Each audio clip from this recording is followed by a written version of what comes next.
3 older brothers all coupled. I have to live with that for my entire... I am joking, I do love that. Every house has those 3. What do you mean you decided? You're not doing your best. Right. I've been called a sliver boy. Heart of gold, but mind from the stick. I'll take that.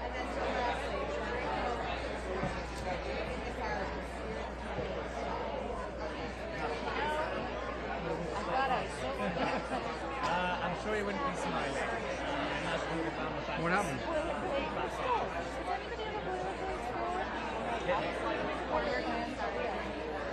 You know how hard it was not to tell them? I've been speaking to them quite a lot. The good thing is I pay attention to everything I'm interested in. So it hasn't made me feel half good. Half. I'm sure they'll be there to see you.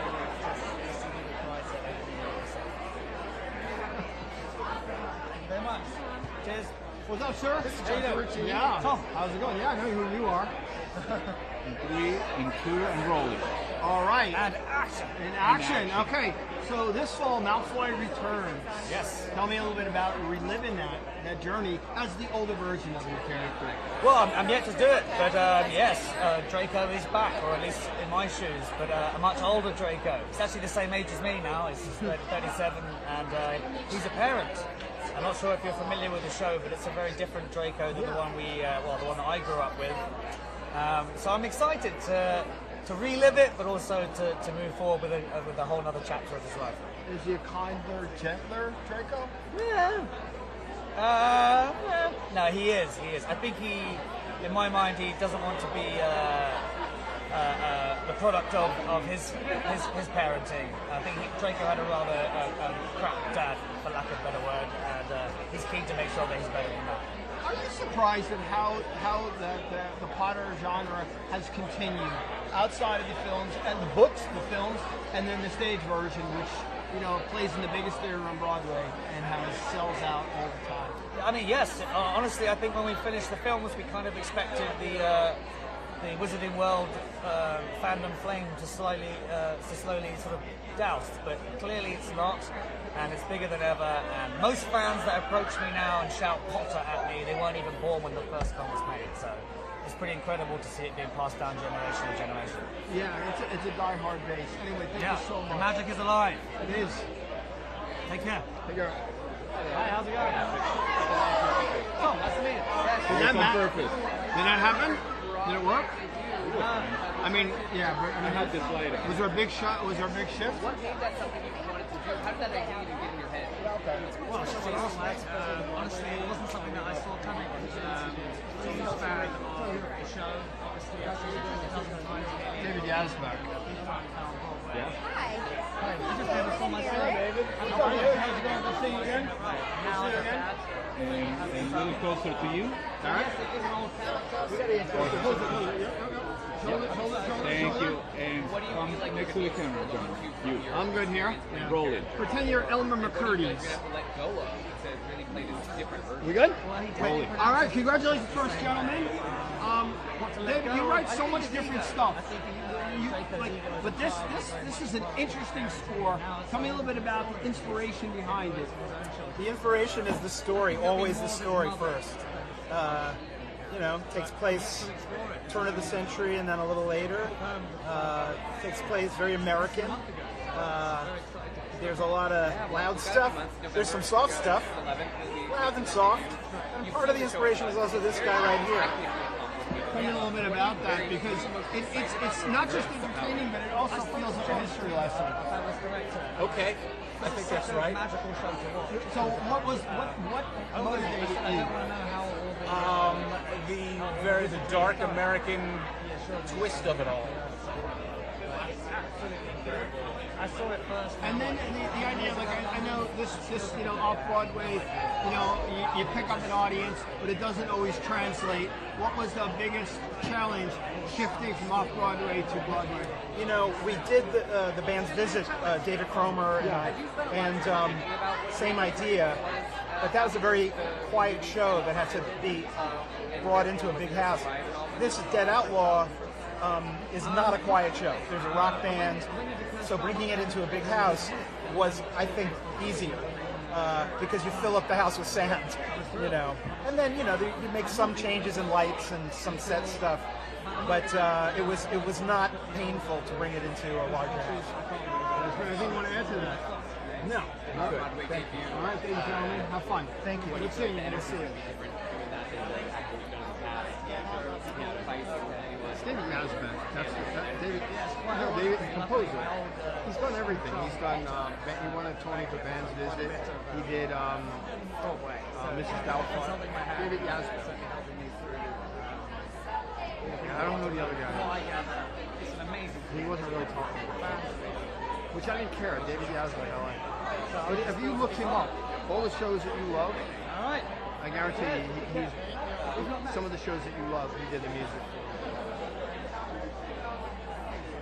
I'm trying to think. I'm terrible at remembering when I'm here. It's like a block. So I'm trying to think. It was not Mrs. Doubtfire. What was the other one?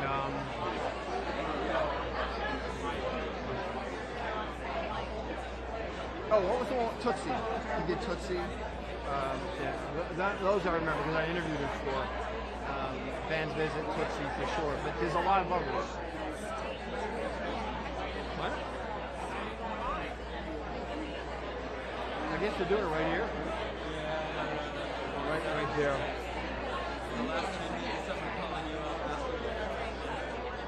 Grove Mule. What's the dinner?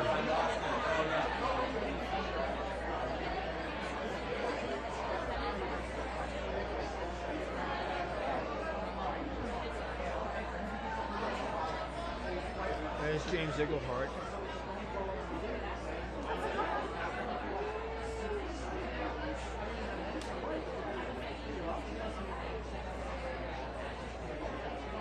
But he doesn't have Sadie Sink, the guy that plays Mr. Carter, the writer, right, and then the writer, Belfar, right, and Danya, of course, Dana Timur.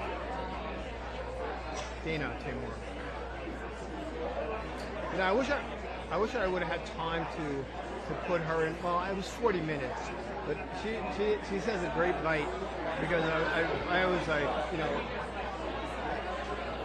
I try to like get them to say stuff, and I'm like, you know, I saw another Timur on Broadway on that same street because Lion King is right next door, and that's her aunt. Julie Taymor's her aunt. Yeah. So he talked about that. Yeah.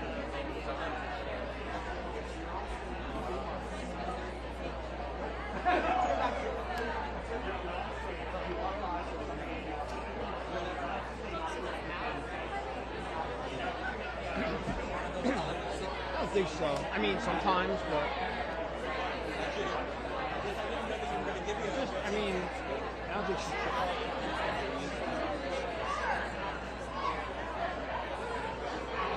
I don't know what she wants.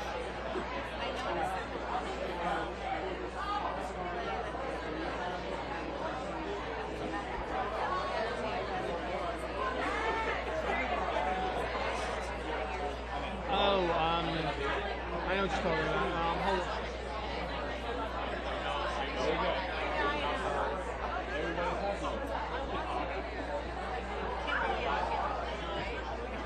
Yeah, you're talking about.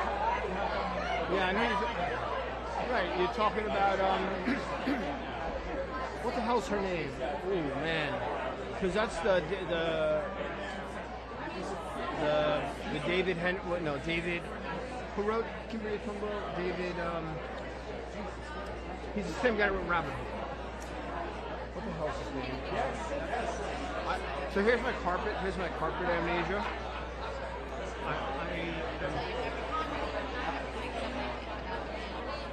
Yeah.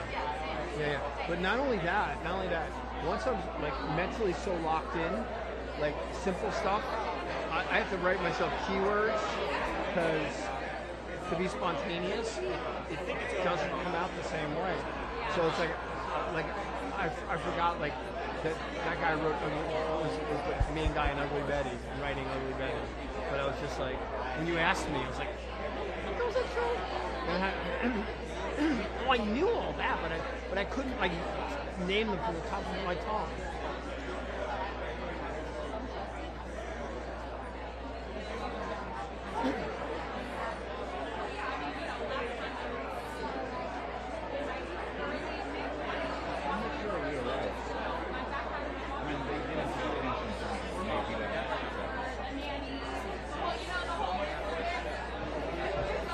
You know what? Oh, God, I was just going to say something.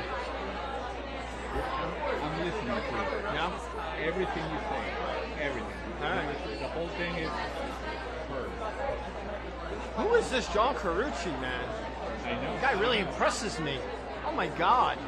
Like, I'm thinking of the way somebody and probably say, oh, how come this guy don't know that this Tony is perfect? I don't know, man.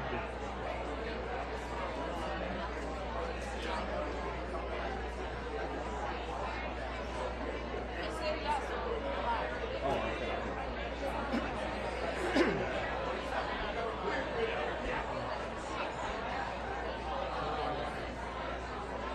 Because see, I put it here, and nobody can find it.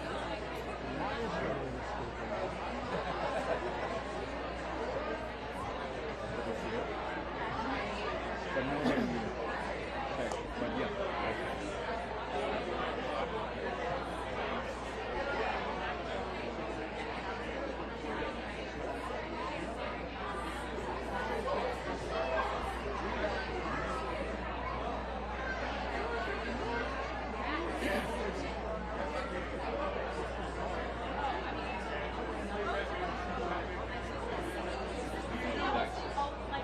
Yeah. Is it? Yeah. Is it? I think so. It's very different. Oh, because tonight's the 10th anniversary. Yeah. Do some setup. Is that okay? Do Setup? whatever. Yeah, do you. You do you.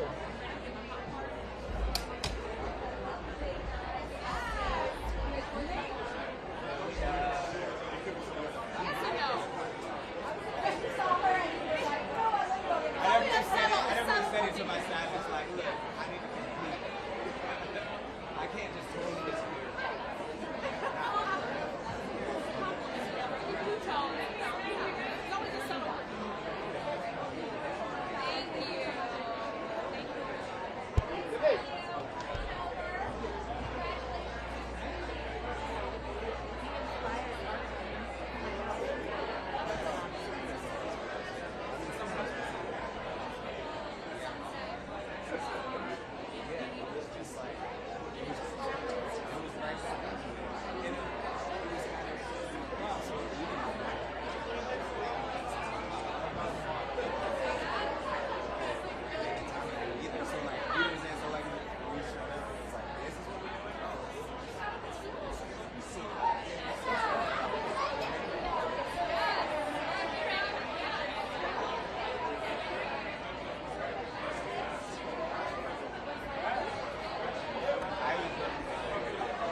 coming. Yep.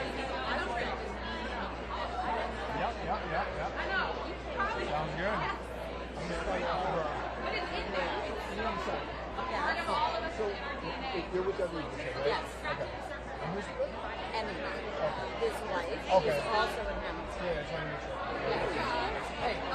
Yeah, we're just gonna, Great. They're all one.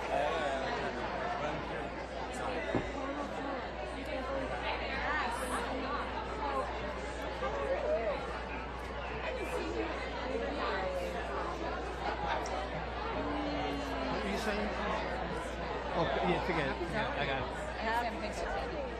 Yeah. I know, but there's also they're awesome. Thank you. Exciting stuff. I've been thinking about George Washington, but I always really loved that line and line. Chris thinks that about it saying and everything. It's also something we used to 25. Yeah, working away. Yeah. Wonderful person. I'm based in LA, but because I actually run it.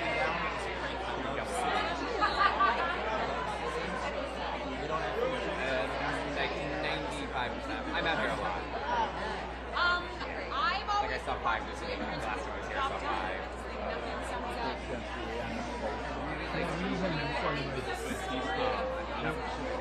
Thanks. I love it. The play size. How's it going? I don't have. There he is. Who's he with? Who's he with? Can you see Guido? Yeah, I'm trying to. I can't see the face. I see. Trisha Suriano. By the time he gets, yeah, that'll be good. I just don't know who that is. See if I can figure out who that is. Emmy, right? Yes. How are you? Hi, good. How are you? Come together. Yes. Yes. Closer, John, and you come next to the camera. Just to have some. Sorry. Yeah, rolling. All right, here we are. Big night tonight. 10 years. There we go. Oh, we lost our We light. didn't pay the bill. Radio City. Yeah. Anyway, 10 years. What's it like? I mean, I guess you guys don't have it together that much in one place. Tonight, you will. It's beautiful. It's been, we got to hang out for a couple days, and it's been really just like, you forget, you know, everybody goes off and lives their lives. You forget really what a special group it was. And like, wonderful people. You also just are not around that kind of talent very often. To have that many people who are superheroes in one room is like, wow, it's pretty striking. To see people start working. It's crazy. It's wild to do. So, you know, 10 years ago, I was at the Tonys, and it was a very somber performance, if you recall. I have no recollection of it, honestly. Well, it was the night after. It was the day after Pulse, and Lynn had made a choice. That's right. Made a choice. That's right. We put the guns away. Oh, yes. You put the guns away. Is there anything special you have planned, given what's going on in the country today? to walk into an award show knowing you're winning. I can't divulge anything about the performance, but I think, you know, look, baked into the fabric of this show is the idea that we are a country built of and made of immigrants, and that if we don't honor that, we're in trouble. And so that's within the fabric of the show. Anyway, thank you so much. Pleasure seeing you again. Thank you. Nice seeing you, Emmy. Take care. We spoke a lot. It's good. Emmy. Hi. You got that, right? Sam, Hamilton has one with you. Hello, hi John. Hi, Sam. How are you? So good. And 3, and 2, and we're rolling. All right, here we are, Sam. Congratulations. First of all, how does this feel being here? It feels quite surreal, but I'm surrounded by show business people, which is how I'm the most comfortable. So the idea, like, you know, is being nominated, is that the thrill? Absolutely. I mean, the thrill is getting to make the shows, and to be acknowledged for making the shows is above and beyond. So it's very nice to be invited to the party. You know, this year's Tonys has, this year's shows, this year's nominees, there's a combination of biographies, IP, and real socially conscious plays. Tell me a little bit about the mix this season. I mean, it's the most extraordinary season that I remember, and everything. Going to the theater has felt electric. Our play is a dopey play about Mary Todd Lincoln as an alcoholic cabaret star, which I don't really know what category that fits into. But we've certainly had variety on Broadway, and audiences have been having a nice time, so not complaining. Right. So, I mean, it's a lot of fun. A play that opens in July, all right, does not see the light of day in January, let alone June, let alone Tony time. We were supposed to run for 12 weeks, So the entire thing has been a absolutely surreal ride. Coming up on a year on Broadway in a couple of weeks. Yeah, something you don't get to see. No. That is quite the accomplishment. Have fun out there tonight. Thank you so much. Thanks, Charles. Thank you. Director Culinary Chaos. It doesn't happen. Going against the social club? And we've brought him to all the rehearsals around the recording studio. I think the last one on the show that opened in July that wasn't supposed to run 12 weeks. Here we are 11 months later. Not only is it still running, not only is it extended, but it's got Tony nominations. Already love him from afar. It's the last one.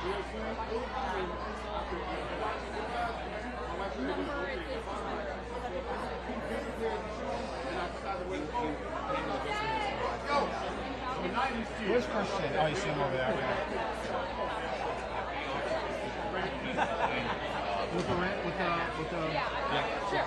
He doesn't have a choice. The word I've heard from people who are people live is we are very much Thank you.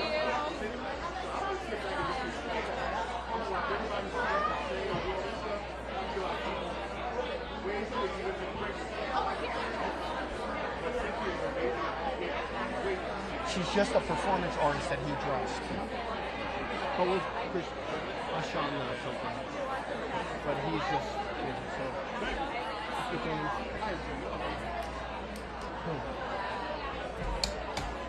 Do some setup of him. I can't see from here. It's the date of our existence that I'm shooting this story. It's fun. But tomorrow we have the very 15th, so that's really fun.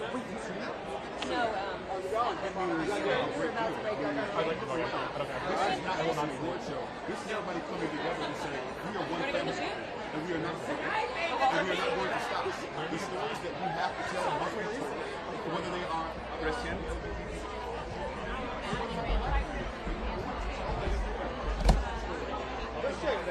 What's up, man? Hey, how you How's it doing? going? Guys, both want to come in? Oh, good, of course. I'm coming. All right. So anyway, so here. Joe, get him this way. This side? Yep. All Give right. me my good light. Yes. You don't need Always. you got, every side's good for you, my friend. No. All right, tell me a little bit about, first of all, being here at the Tonys, and I'm sure this is one of your designs. No, Ashley Longshore brought me here today. I've never been to the Tony Awards, actually. It's Broadway's biggest night. This is the best night in New York City. It really is. And I've been dressing people for 15 years coming to the Tonys. I've dressed lots of winners, and it's just great to come. I'm excited. So what are you thinking so far? I love it. I mean, we dressed Audra McDonald tonight. I'm so happy for her. I dressed Terrence Chris for all his looks tonight. 4 looks for him tonight. Gene Smart, Christian Chenoweth I dressed tonight. So I just wanted to dress, some of the icons. What shows have you seen this season? What is the one that sticks out for you? I mean, maybe Happy Ending, which is Darren's show, I really will say. I think it's incredible because it's so different. It's new. It's really unique. You know what I mean? And I dress Darren all the time, and I don't know. I just think it's nice to see a Broadway show that's not a remake, even though I love those. It's nice. They call that a revival. I get it. It's called a revival. I got it. So what can you tell me about this particular design? I'm an artist and I'm big and wild, and I was like, I want to feel naked, but I want to feel chic. I want to celebrate adult toddler body. I want to be in that room, and I just want to feel like myself. And so, Welcome to my life with this. That's how the fitting goes. We've been friends for a decade, and he gets me. Yeah. Well, that looks great, man. Next time, when I'm walking this carpet, you'll dress in me. Anytime. But he'll make you wear underwear. It's pretty sad. Yeah. I'm an underwear guy. Alright, I'm an underwear guy, so don't worry. Can I see your dress? Can I see your dress? Can I see your dress? But I can go first. So I had to go. I gotta get to this side. I'm not comfortable on that side. We're more comfortable on this side. Okay, go for it. It's like, this is not, it's like, James. What was that? Hey! What's going on? I'm Ashley. There's a second, and then 3, and 2, and we are rolling. Congrats, man. Thank you very much. Thank you. It's hard to imagine 2 characters that are more diametric than Jeannie and Louis, and yet you. Both of them are. They wear a smile on their face as protection. And they also are real deep brothers, both of them. And so that is the one big connection between them, because they want something, the world is trying to keep it from them. They are trying to put on a good face, but then there's a moment where they have to stand on their own 2 feet and say, no, this is what we're doing. And I love that with both of them. Jeannie had to tell Aladdin, hey, get your stuff together. Louis had to tell the world, yo, get your stuff together. And I'm glad that I was able to do both of these roles. Louis, you know, we talk about art in turbulent times. Great art comes out of turbulent times. And, you know, when you just have to look at Louis and what he had gone through in New Orleans and all the way up in this country. You know, shut up and play. Oh, yeah. Okay. Tell me how important it is to give life to a character like that on stage in these times. The funny part is, what people don't understand is that history repeats itself. Laura Ingraham told my boy LeBron James to shut up and dribble. There were wonderful, amazing journalists who told Louis Armstrong to shut up and play. Have we changed that much? Yes, but then maybe technology-wise. But as far as personality-wise, not that much. So these stories need to be told to remind people, look in the mirror, ladies and gentlemen. We haven't changed that much. I'm glad we have phones in our pockets now, but we still need to treat people like regular people. And when we have these stories, they remind people. And they don't want stories like that out. They don't want stories to tell you to be yourself, to be strong, to stand up for other people, for the lower class. They don't want those stories out, but we will keep doing it. And that's why I had to do this. The music we have wouldn't have happened without this man. So we had to do this. The way that we look at black men on television wouldn't have had this man. So I had to do this. I'm standing on his shoulders, and there was a part of his spirit that just said, please do this, and I couldn't wait to be a part of it. Yeah, Armstrong was the bridge between white and black and yes. Oh, big time. Yeah. Seriously. Anyway, man, always a pleasure. Great seeing you. Thank you very much. Good seeing you. Thank you.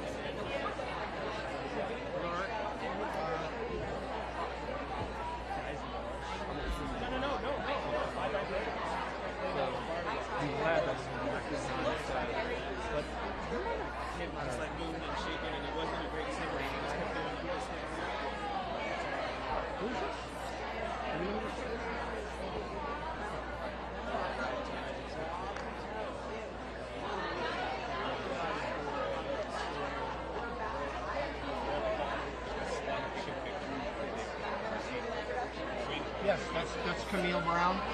He's a choreographer. What's up, man? How you doing? My name's Zoe. What's up? Nice to meet you. Nice to meet you. And 3 and 2, and we are rolling. Oh man, here we are at the Tonys. How are you feeling? I'm very excited. It's great to be back. It's great to be with the family again. I'm excited to see all the performances, saw a lot of the shows, and I'm always excited to see who wins. It's a good feeling when you win. Yeah, one of the special things tonight is the Hamilton 10th anniversary. How excited are you for that one? Well, I don't know. I'm going to be in it, so I'm pretty excited about it. very, very excited about it. Excited to be on stage with everybody again, and excited to have the fans see us come back together again. We're really a family. You guys don't get together that much after you've all left the show. Obviously, you go in your different directions. What is it like to assemble again? You know, I heard you connected over the last couple of days. What was that experience like? Incredible. It was incredible. It was necessary, and it's not just getting together again. To be able to perform again, you know, the material, that's very rare, and I'm just very grateful. I'm very grateful that we get to have that experience and share it with the world. Yeah. Last time, you know, 10 years ago, the performance was a somber one. It was the night. It was the day after Pulse. Lane decided no guns in it. Given the turbulent times we're having today, especially over the last couple of days, is there anything special planned for that performance? Nothing special. We're just gonna give it to you, and just the special thing is love, which has always been there. You know, in spite of how much hate is being perpetuated by some of the powers that be, all you can do is just show love and togetherness and show like this does prevail, and that's what the arts are for. We get up there, we do the thing, we show the love, and just say that's what matters. That's brilliant, man. Thank you so much. Let's continue. Let's see you too. Yeah, I don't care. Another one right now. Yeah. Yes, yeah. Camille. She's over there. No, that's good. I got my phone. That's what I'm looking. Is that? Camille? The first rehearsal was incredible. We all heard the demos and loved it. We all just fans like Wow. Hey, we've spoken like 4 other times, I can imagine. Maybe more, because you always seem to be nominated. No. But this time, this time it's just over the top, so special. Tell me a little bit about making Gypsy work on stage. Oh, yes. Well, this is the first time that we're using choreography other than Jerome Robbins' choreography, which we've been using as a community for 50 years. So this is the first time that I got a chance to contribute to the legacy and do it in my way and my perspective. Now you've done so much, but is there a different challenge when you're taking such a known piece and trying to make it special? Yes, absolutely, because it is a dearly beloved musical, and so we want to give everybody all the feels of loving it and the reason why they fell in love with it in the first place, but hopefully provide a new perspective too. Really have fun tonight. Nice seeing you again. Thank you. It's different. Celebration, sharing. Thank you. Thank you. No Brown. Yeah. I think she's won a Tony or 2. She's another perennial nominee. She did Good job with the glasses. yeah. Is that it's Lamar? Yeah, it's Lamar. Yeah. It's Leslie Odom Jr. Okay. Yeah. It's a Hamilton piece. More Hamilton piece. Hamiltonian.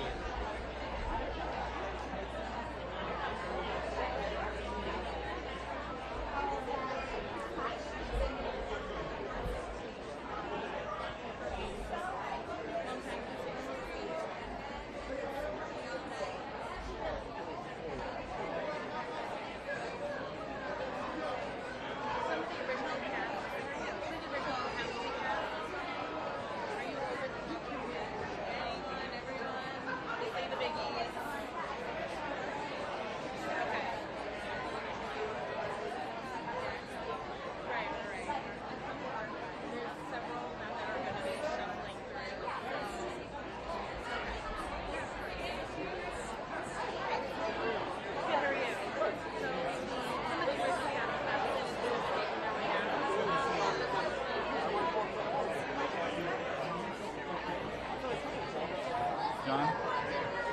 Yes? No?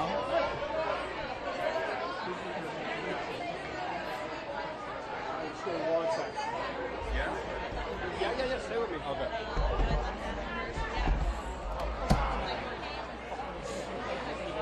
Did I say fuckers? Oh man, I said fuckers. Maybe at the ending, it's going to Yeah, just waiting for Leslie to pass and then. Oh, got it. Okay. You can bring them back.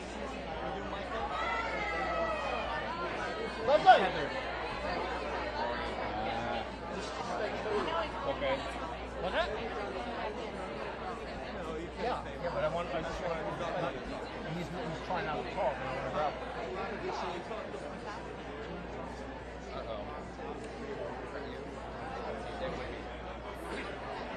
I think he's not going to stop with everybody. How far does it stretch? You want more? I have another cable. No. That's as far as I'll need to go. But I can't do that. I have another one. No, I don't want to take a chance.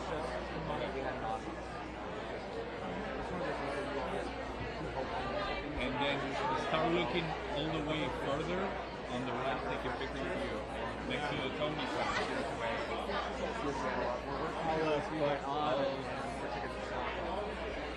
It's important. We did We got one question with him. This one. That's all. You know me. I am honest.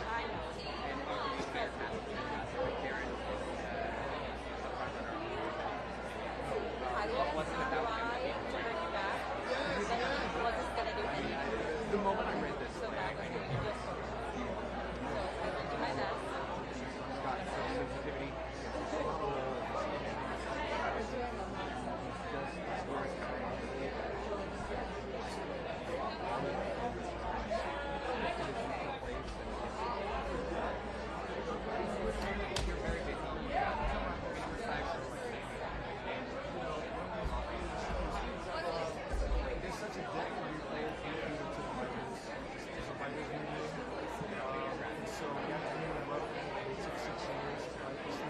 off of words, take notes, really.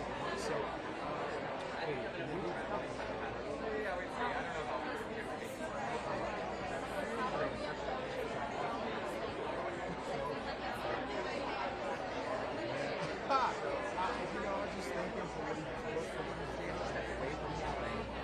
It's Henry David Hong. Yeah, but let's. This is the next one. This.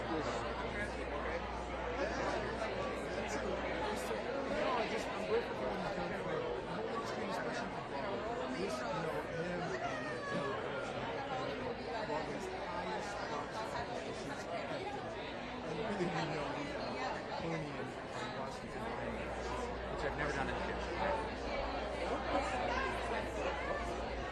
What's up, my friend? How you doing, buddy? Great seeing you. Yeah, good to see you. All right, just gonna say I love that outfit. Thank you, man. And then 3 and 2 and we are rolling. All right, 10th anniversary of Hamilton, and a show you coming back to, right? So tell me what it's going to be like out there for you 10 years later.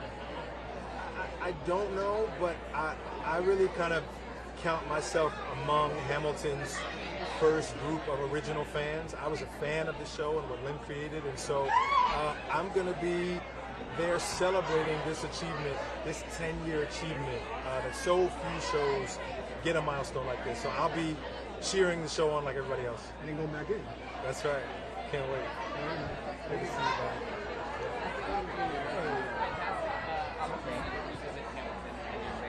What do you feel like you personally are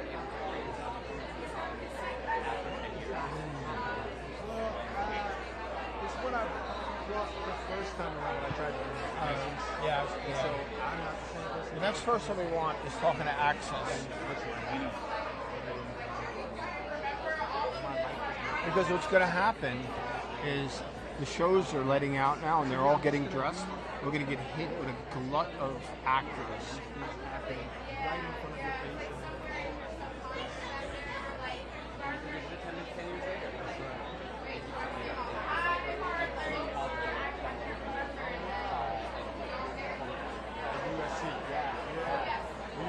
Yes, yeah, we did many shows.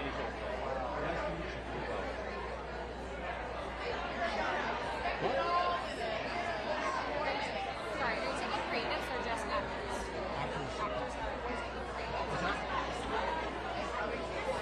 I didn't hear the question.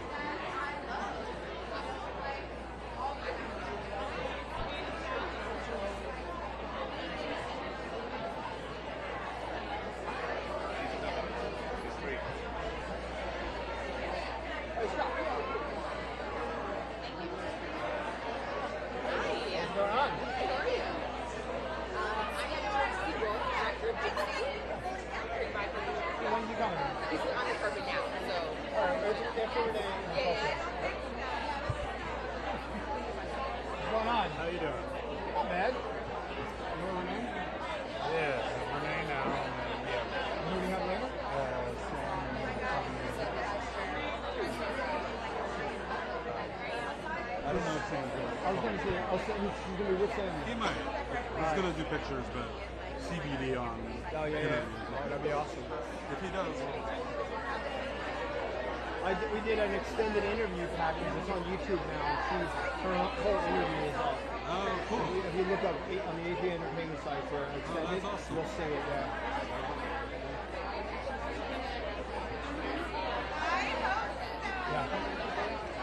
What's the name of the young lady that was ordained for the Tony? Megan Hilton? Very fucking. Mia Farrow? Yeah. Oh, okay. Where do you see her? I don't see her. Okay, sounds good. He's going to bring us Renee, though, in a second.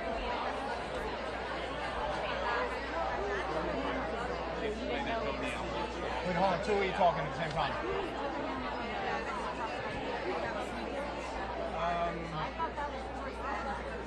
That's the guy that played,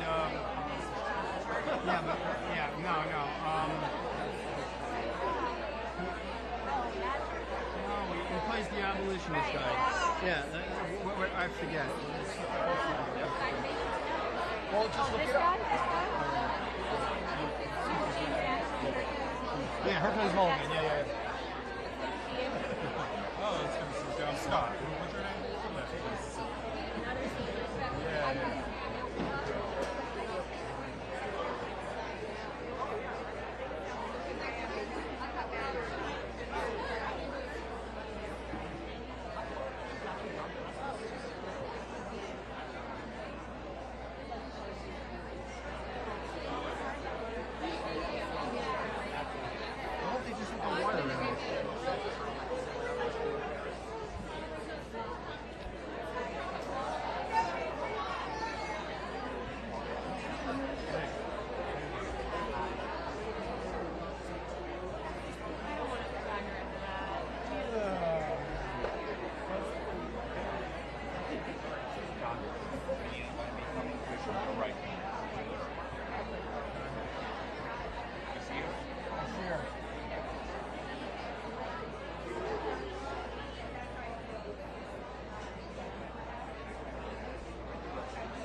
Ronan's here. No way. Right there. Right there. Posing under the light. Ronan Farrow.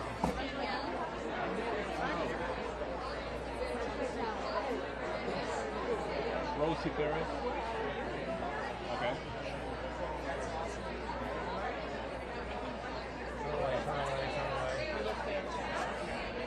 George C. Wolfe.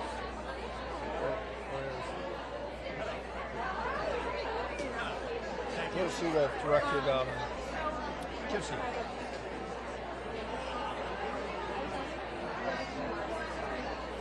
Yeah, I know that. Well, I think all of them are different with the whole cast. I mean, it's to me, it's not a fable about a theater. It's about theater. It's a fable that's about America. And you have a woman because Renee's who wants more than she's ever going to get. That way was But her determination is so fierce. It's a strong, almost as a resistance that exists. No. I think she did them, but so there's, the line that does me in over and over, and I think of, so many women who are achieving or who have limitations. Somebody tell me, when is it my turn? Just that one line. Somebody tell me. I cannot greet you. I'm like the greeter. I'm like the AP Walmart greeter. Rolling. So anyway, are we good? Rolling. All right, here we are. It's been a while since you guys have gotten together. And I heard you got together a couple of days ago. We did. It's been a couple days of the best couple days of my life. We came together. It's an anniversary, which they made into a reunion because they're wonderful people. And every time somebody new walks into the room that I haven't seen in a while, I burst into spontaneous cheers. We jump up and down, and then we jump up on top of them. It's like a lot of group hugs. There's a lot of group hugging going on, and then there's a lot of like hips hurting. There's like, what? Because we're redoing some things we haven't done in a while, and our brains are exploding. It's a gift. What can we expect tonight? What you can expect tonight is for a lot of people to win Tonys, a lot of amazing performances from this amazing season on Broadway, and then from Hamilton. Well, we got a lot. Lin-Manuel Miranda wrote a lot of good songs. So it's an embarrassment of riches in terms of what will we sing. I don't think we could go wrong. Pretty much everyone is back, so am I being vague enough? I think what you can expect tonight is to feel the love that we feel exploding from the stage, not only for each other, but for this amazing show that was a gift in our lives, a gift to this world, and a gift to Broadway. Leslie, going back into the show. What does it mean? Is that something you would think about? I would think about it, and then I would just go see him in the show from the audience. I mean, you know what I do, you'd never say never, but right now watching him do this, it's just another time out of many where he has done something that really kind of, I think, altered the universe for me. It just opened my mind to the possibility of not running from something great, but running back to it and celebrating it. So my answer really has to be, who knows? He literally showed us once again what's possible. trailblazer. He is a trailblazer. He is, and he's younger than me. What is going on? How is he so wise? I don't understand. I would have never guessed that. Anyway, thank you so much. Always a pleasure. Always a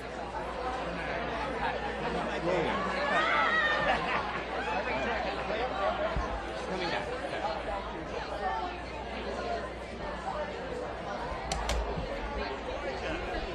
Let me get this. Let me get this. Oh my God.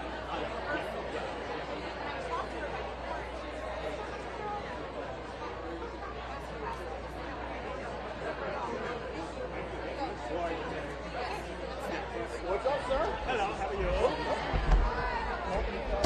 Hi, Rosie. How are you? All righty. Guys, and then 3 and 2 and wheel roll. All right, congrats again, George. Thank you. I feel like I'm always saying that to you. But this one was a challenge. What you know, you get a lot of different things. Choreography is different. Yes. You know, the tone is different, and yet it's as big and beautiful as ever. Yeah, it's because we didn't change a word. Not one single word was changed. It's all in there. I think it's because it is such a flawlessly, brilliantly, beautifully crafted piece of theater. I really do believe it's a masterpiece. And so anytime you go digging inside of something that is written that smart, it screams for you to follow it, and that's what you do. Now, directing Audra and Danny, I mean, and the rest of that cast. But I mean, when you're working with such seasoned professionals at the top of their game, I mean, probably the best, at least in Audra's case, one of the best ever. Does that make the job easier or harder? And it makes it fun. It makes it fun because you're going to throw out a challenge, and they're going to take it and transform it even to something that even surprises you. And that's what they surprise you, you surprise them, and then we go back and forth. And it's a joy. It's a complete and total joy. What's your love for the show, Rosie? Audra McDonald. I mean, the entire show, but I've seen Gypsy twice, and I loved the choir performances, loved Patty LaPone. Oh my God. This was the first time I couldn't move out of my seat. I was sobbing. And Audra was brilliant because she didn't care if you liked her character or not. She was just playing the truth. And it was really moving. That is brilliant. Thank you so much. Thank you very much. Have fun out there tonight. Okay, thank you. Great, John. Yeah, I see. Daniel, thank you. Yeah. Yep. Hold on, Dan. Hold on. Well, they can. Yes. Yeah, absolutely. His first one. They're both. Yeah. And Catherine was talking all day. Well, I don't know. I guess that's the first one. I said asked about the difference in choreography and tone, and then he said we didn't change one word. Well, We're rolling. Daniel, what's up, man? Nice to see you. Good seeing you. Okay. Always good to talk to AP. Yeah. All right. And in 3. I have to ask, first of all, you're looking amazing. Traditional Japanese, I'm assuming? This is a modernized version of a traditional Korean outfit called Korean, hanbok. sorry. It's okay. And I thought it would just be a nice little statement about America today, because now that the definition of American is under attack, I thought it'd be nice to say that no matter what we look like or how we dress, we can all still be loyal and proud Americans. Now, this play, Yellowface, deals with, Asian American, the Asian community and acting, right? This playwright is able to give a voice to that community. How proud are you that you're able to put this on? You were able to put this on stage. It's what we can do as artists. We can tell stories and communicate messages in a way that goes beyond just a classroom or a documentary. If we can be entertained as well as educated, then it's nourishing for the soul and the heart. So I'm glad that we were able to do that with Yellowface, and that Roundabout gave us that opportunity. Yeah, and then lastly, we're living under such turbulent times. How important is art in helping us deal with these times? This entire event is so important to remind us of the power that we have as storytellers. We can speak truth to power. We can do the things that many of us in a world where we're being divided, we can unite and we can create understanding, and that gives us a unique responsibility in our culture. That is brilliant. Thank you so much. Have fun out there tonight. Thank you, sir.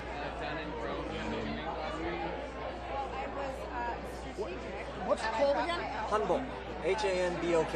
Thank you, sir. How are you? Oh my God. I didn't know it would be there for me, but I have so much respect for the cast members. So many of them have Give us 1 second. Yeah, we have starring in good films. We have Oscar award winners. We have, Emmy award winners. I can't pass off that. Yeah. I need to take a chance. Let's keep away. I have to also Yeah, we just have this area open. Really might have been cats. I have to wait. It's indelibly burned in my mind, and it's really Remember, like, No, I think we're good, thank you. Gosh, I went to college in Pennsylvania. I know them all. I love them all. Because I've been married for a long time, I know I've been married numerous times.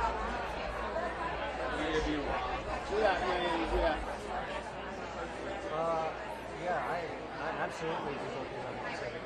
It's a must. Right after that, right after that. There's some tongue twisters that I'll do, like I go in with a badanalaga, and then badagada, and all these, and then there's just a lot of like expansive work because we were trying to communicate to people far away. We need all of our breath. Oh, let's put, we got Danny. Shit. Okay. Hold on.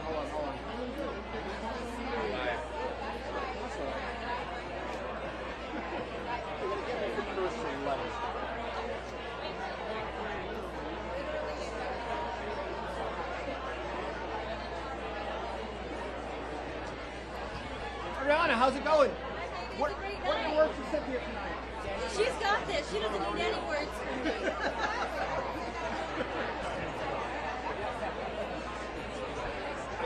This sucks. This cable sucks. I'll get you better. Original cast members stay on when we show the show. Yeah, we're just waiting for me. We'll bring it back. Tony nominees and I didn't say Yes. You know, she went back. She's talking. You know what? She's talking, so we can grab people. Okay. It's fantastic. Brownie! It's a fantastic milestone. You have a second? It's been around for 7 years. And to be special. John Virgin. John, how are you? Good. We're rolling out. Out here to support this wonderful actress. Just a cheerleader for Mia Farrow, my mom. I'm so proud of her. She gave such a sensational, moving performance. And you know, she's 80. She's coming back after a period of not being sure how much she wanted to work, and she went for such a challenging role. Just, you know, page after page of solid dialogue.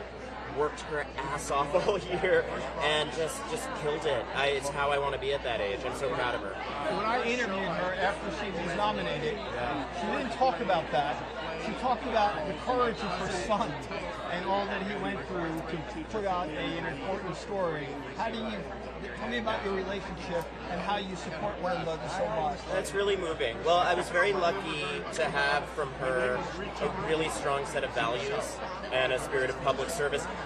I don't live up to her kind of altruism as much as she lives up to her own. You know, she's like profoundly Catholic in the good way, not the bad parts.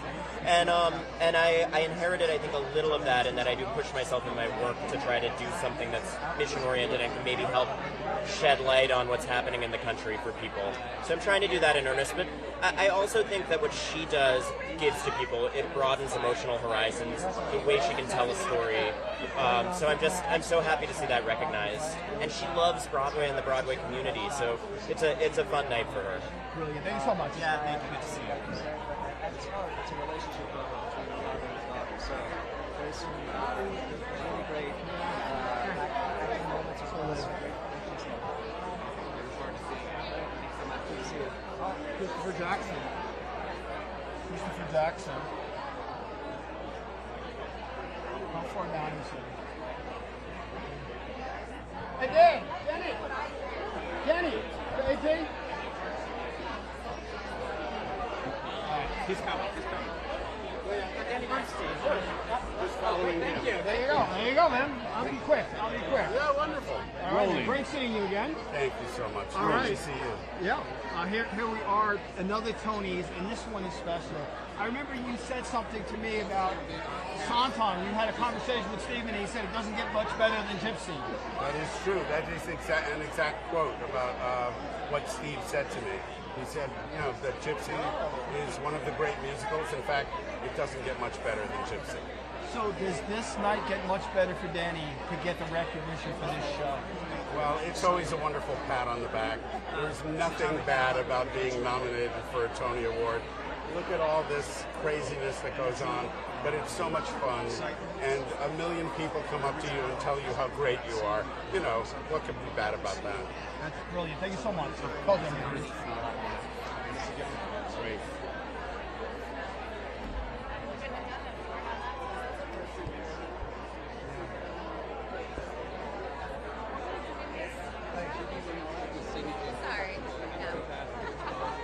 Sorry. Yeah, just give us 1 second. I will. Just give me 1 second.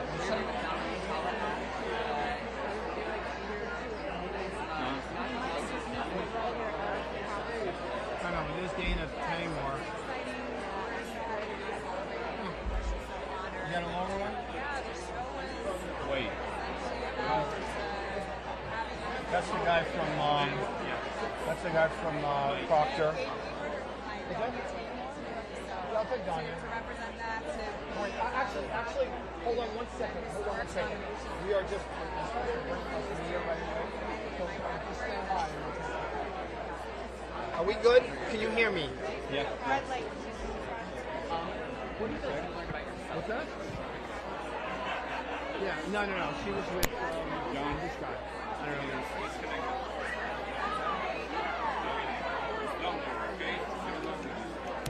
Okay, good? Good. You have a long while now, okay? How long is it? Well, Hold on, we're just waiting for somebody to come. you can get there. You can get all the way there. There you go. All right, that works. I'm going to wrap it around my hands because it's tangled. Okay.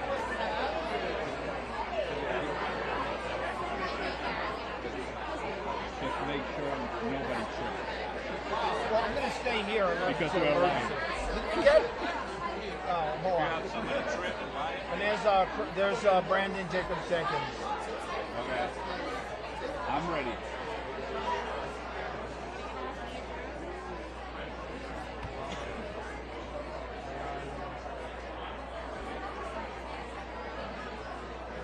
Just kind of coming back, it's one thing to bring your career back, it's another thing to make shows a week. Yeah, it's like I don't want to say how. Sure. How?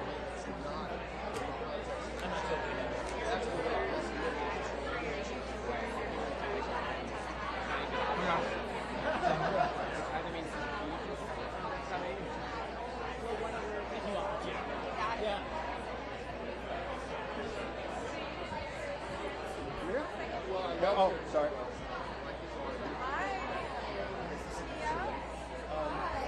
How's it going? Good, how are you? We have many cameras.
just saying. So that's what we're going to know. I can't. I don't see anybody big that's coming out. Oh, I see Jamie Lloyd. He's the only director with a tattooed head.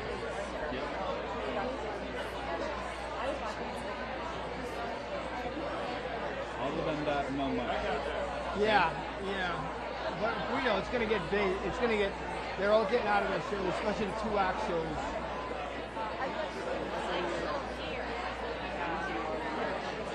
Is that Bambi? Bambi? Hello. We spoke. Yeah, we spoke. How are you? I just spoke to Ronan, who's so happy to be here. Not as happy as I am. He's happy for you. I don't know. He's a happy guy.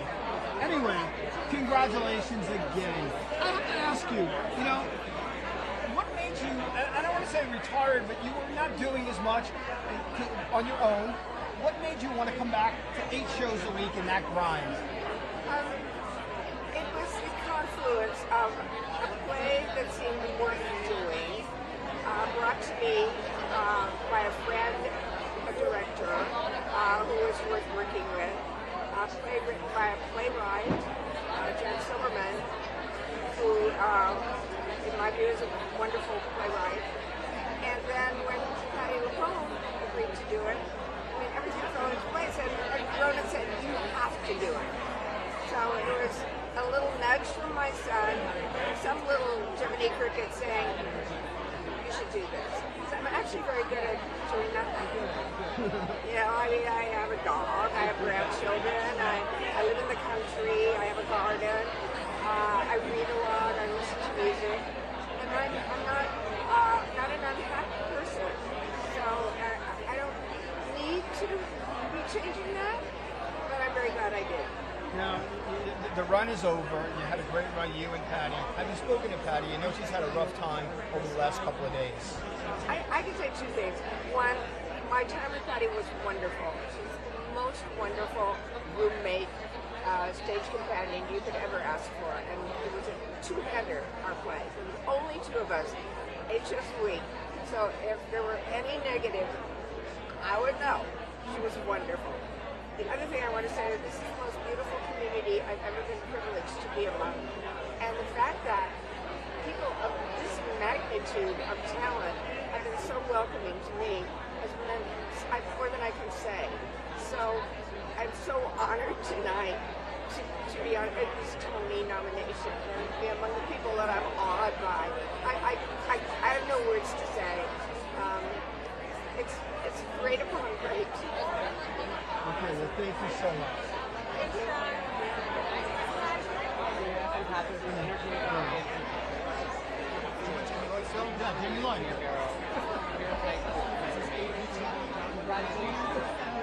What's up, man? How you doing? You good?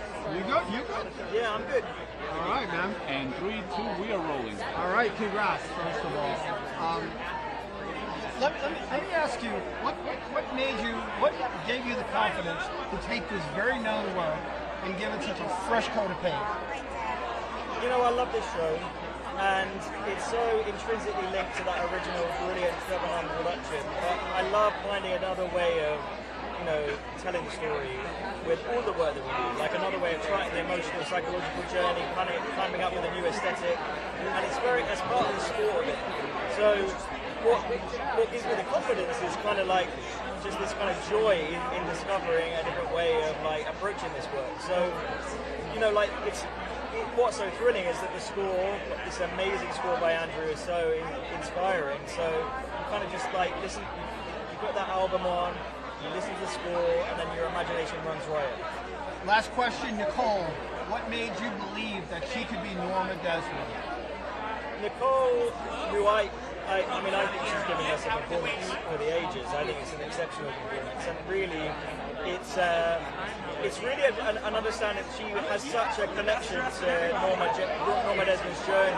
So, like Norma Desmond, Nicole knows what it's like to be exceptionally famous, really, really loved all over the world, and then to sort of be dismissed, discarded, almost became a sort of like laughing stock. Like no one took her seriously, no one realised what she could really do, and now finally she gets to show the world this exceptional talent. Not only is she a powerhouse vocalist, but an amazing actor.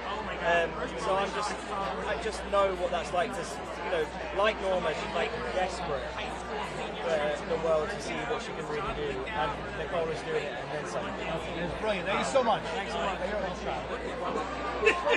Oh, yeah, both. Yeah, we're gonna pick both. I want to put you down. Yeah. I never heard the call. That one is Tony got it. That was like a breakthrough moment for me. Hey, how are you? Mr. President. Hi, how are you? All right, here we are.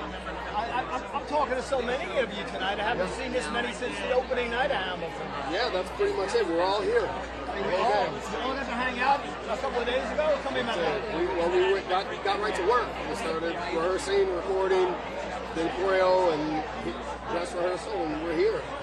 What's it like to relive Hamilton, and do you see this performance as something important? 10 years ago, it was a very important day, right after Pulse. Right now we're having some troubles in the country. Tell me how important tonight's performance is going to be.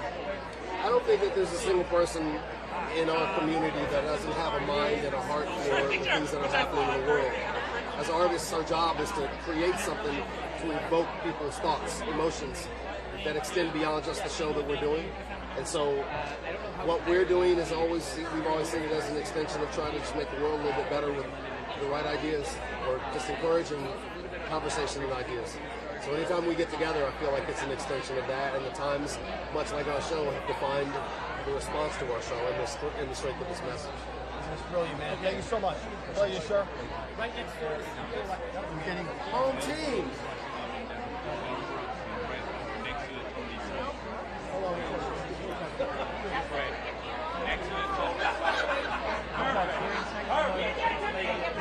She's posting right there. Who? No.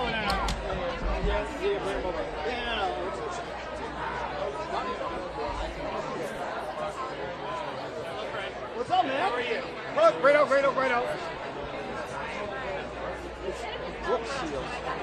I'm sort of like Mel Brooks.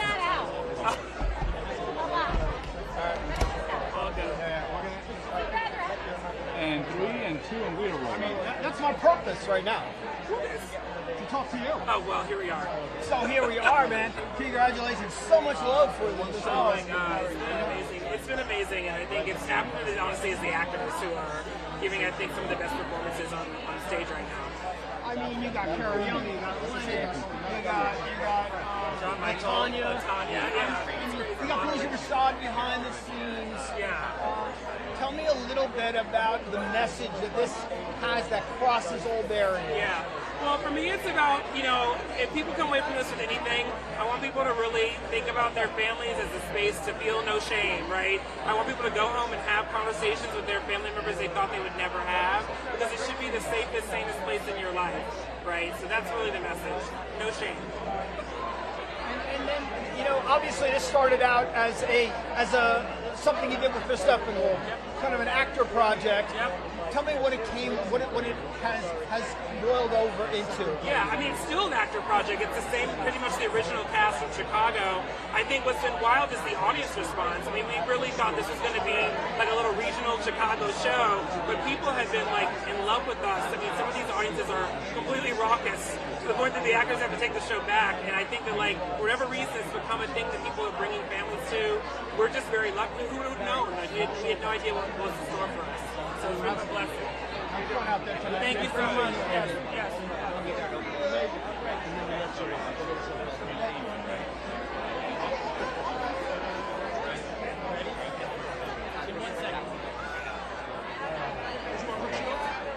Okay, Brooke Shields? Yeah. Okay. President of Equity. I know. Come over to people. Good to see you, sir. Yeah, we're just gonna get Brooke Shields. So yeah, we're gonna pass her. You're here, right? No, we just have to leave it open. So, yeah. Yeah, you get to walk into. We'll try. Okay. I have to get actors primarily. Hey, did you take Marjani a shot because you like just this like Yeah, but not after Rock. Sounds good for you.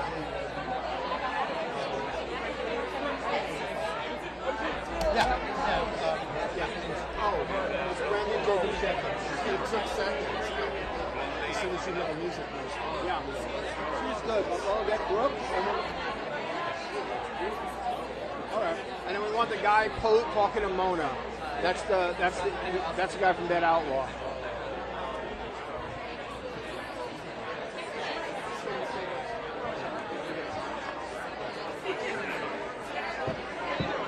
Good. How are you?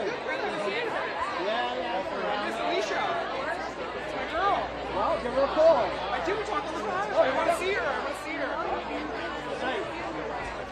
Yes.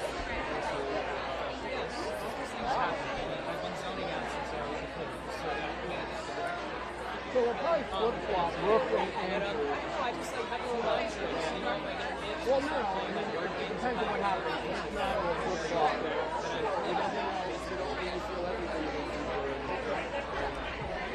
Hey! Hello, how are you? Great seeing you. Was it last year or the year before that you had the booth? I probably always have a booth. I always know how to bring something. And Broadway did everything that was injured at my body. Broadway has always injured my body, and I keep coming back. And now I'm the president of Actors Equity, so and there you go. And you're the president of Equity, and there's a lot of representation this year at the Tonys with women, writers, and directors. How does it make you feel? well, I mean, as Equity president, I'm proud of every person on that stage and behind the stage, every stage manager, all the ensemble, everybody. So that to me is just an honor to be representing them. I don't know if it's a female thing. I just think it's a talent thing. It's these people who give their life for why we're all here. Like everybody works so hard, and they give us entertainment. It's kind of beautiful. It's one of the only things that I don't know about AI, but you can't replace real people. This is the heart of it. The stage is the heart of it. Last question. And this is my Radio City. So when they redid Radio City and they sold the curtains, they made these bags. And then my husband gave me one of these bags. That is amazing. That is lovely. Last question. Do you have any plans to ever come back to the stage? If I'm asked, I haven't been asked yet. Right. They asked me. Good I'll enough. come back. That is great. Thank you so much. Pleasure. we have Patrick from people right here. John Gleason right here to the Hey, how are you? What's up, Elmer McCurdy is a live and breathe. That's right. You live and breathe. Well, you He don't. doesn't. You don't. Yeah, you definitely don't. You are the dead outlaw. That's right. You have been in this game for a long time. Yeah. A lot of shows under your belt. To get the recognition now, is it something you're able to handle a lot better than if you would have got it on your first show? I mean, that's a good question. I guess so. It's hard to say. I think when I was young, I was just flying by the seat of my pants anyway. You know, I think it means a little bit more now that I've experienced, this career and the highs and lows that it comes with. So I'm really happy to have this moments of a high right now. It's a fun show. As a performer, the audience gets into it. The audience is just ruckus. What does that do for you as a performer? Well, I mean, it's really fun. It's fun to hear the audience be audibly shocked by the stuff that happens to Elmer McCurdy, that this is a true story that we were telling, and you can't even guess the twists and turns that come in the story. So it's fun to hear people audibly guffaw or laugh or gasp. There's just it runs the spectrum of reaction, and I love that about it. Anyway, thank you so much. Yeah, It's a real thank you. pleasure. All right. John, right here. John. Who's the best place to start? That's Celia over here. Hello, how are you? 3, 2, we're rolling. All right, congrats. Again, once again, you're another one of those people, keep saying that to these Tonys. What's this one like for you? This one feels particularly special, I think. It's very different to come here and then for your work.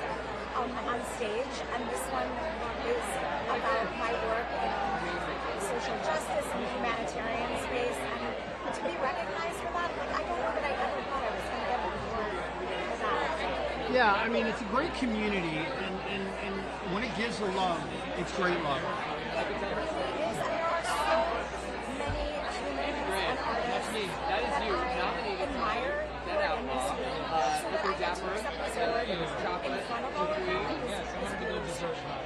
The last question, art in turbulent times. It's always been important, and now probably more important than ever. I think like the volume of emotion that I feel today, both in my profound appreciation of being here and also the reality of the world that we're living in, just reminds me that artists and imaginations and thinking about a world that is different than the one that we're living in is like one of the most important things that we can do right now to alleviate suffering, to alleviate pain, and to bring joy into people's lives. That was brilliant. Thank you so much. Pleasure seeing you again.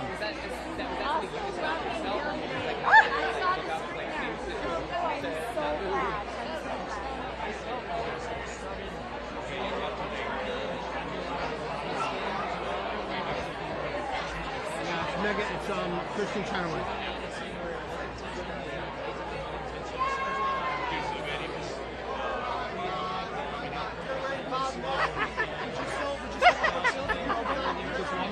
It's talent, my friend. Actors, maybe a director. Please. The choreographer hour is gone. No, it is. Some special award. I forgot what it's called. What is a special Tony?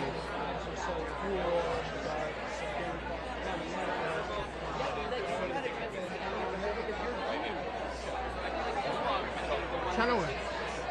You talking about Kristen Chenoweth?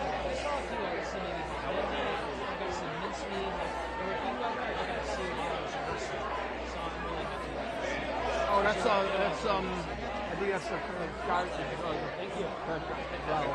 From who?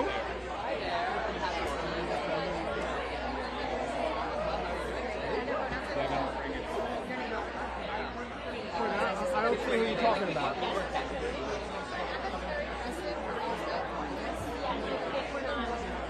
I'm gonna bring Brooke right on over.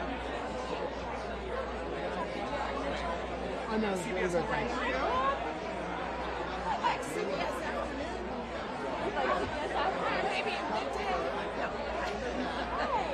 Sorry, I walked past you.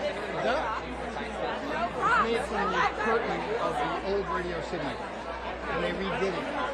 Her husband bought it for her. They sold it. Oh my God. Yeah, they're all going to be coming down, Rio. No, I appreciate it. I'm just saying, we're going to keep it going fast. And there's Brian Stokes Mitchell. Yeah. I didn't know. There's an actor. Yeah. Hey, Stokes! Stokes! What's up? How's it going? That's right. All right, big night tonight. Tell me what you're going to be doing.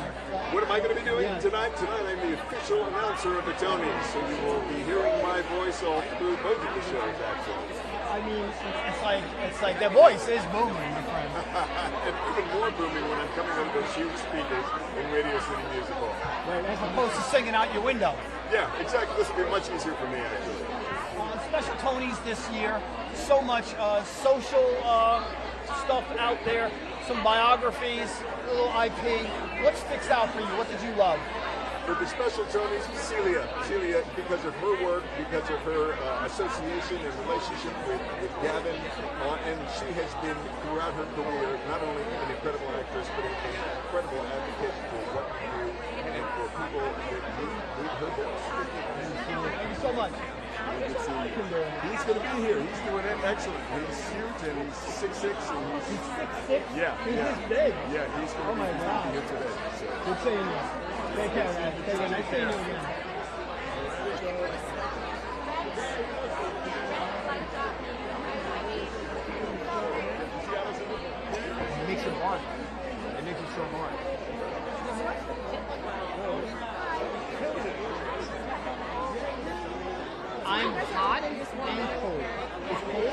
it's hot here. Oh, well, that's nice to hear. Thank you. I love it too.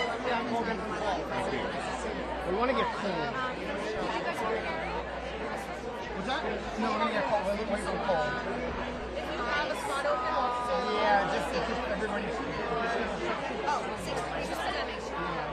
Yeah, it's at Lincoln Center. I was just for the Juilliard, right across the plaza there.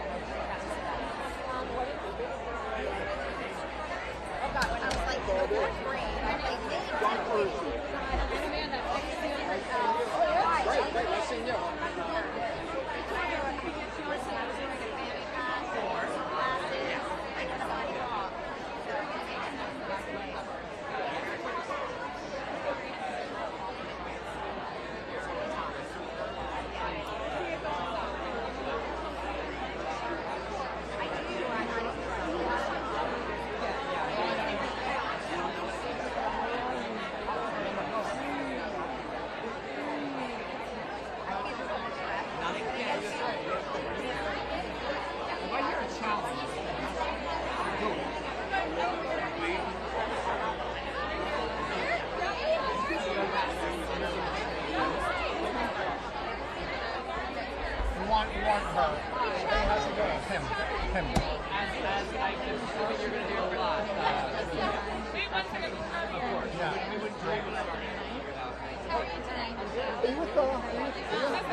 This is going to be a winner right here. Inspired by Bernadette Peters' 1999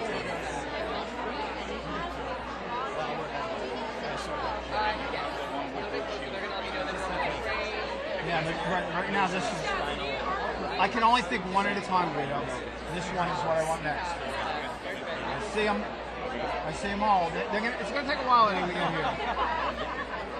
Personally, I was a bird that eats the breadcrumbs and canceling bread. Yeah.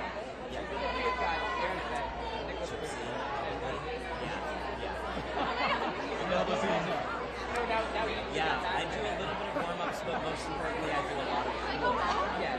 Cool down is even more important than warm-ups, so I've been told. We have a show. Well, I'm going to need a straw and a bottle of water.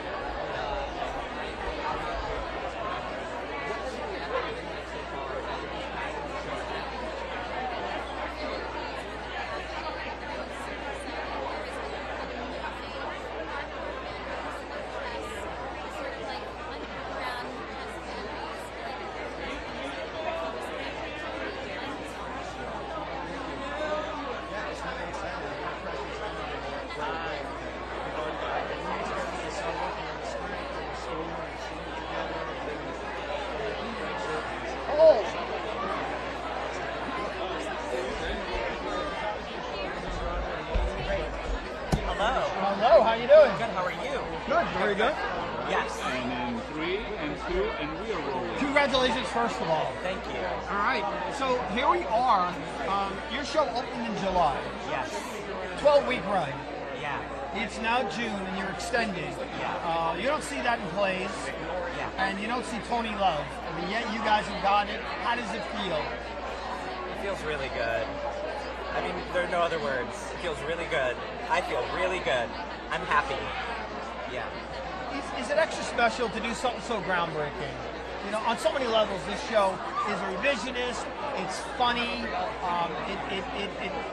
It's modern. And here you are at the front and center. Yeah. Yeah, it feels sweeter that it was like some uncompromised, you know? Yeah. Yeah. When you first saw the script and saw who you were playing, tell me how that all came together and what your thoughts were. Well, I wrote the script. Right. So no. And so my initial thoughts were, God, this writer's a genius. This writer's a genius. Yeah. And then lastly, you know, what is the message of this show? I mean, it raises a lot of really good questions through comedy, but it raises some good questions about the way we look at the spouses of most of the wives, or historical figures. Yeah, it's about the show is about people with dreams that no one around them understands. But more importantly, it's just a stupid, disgusting, lowbrow comedy. That's brilliant. Thank you so much. Thank you so much. No, this is Laura Keene, star and producer of Our American Cousin. Yeah. Wow. Yeah. Not a good one for Lincoln. Yeah. Yeah.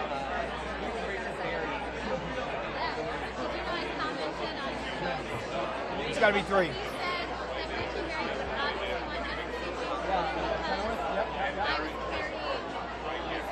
I don't see him. Oh, yeah, I see him. I see him.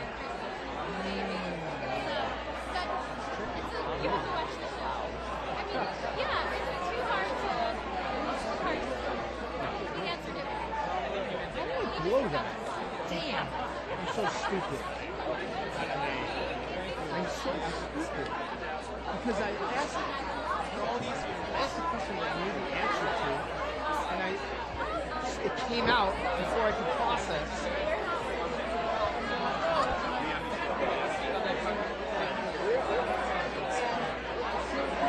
I think, are you bringing it here? Anything?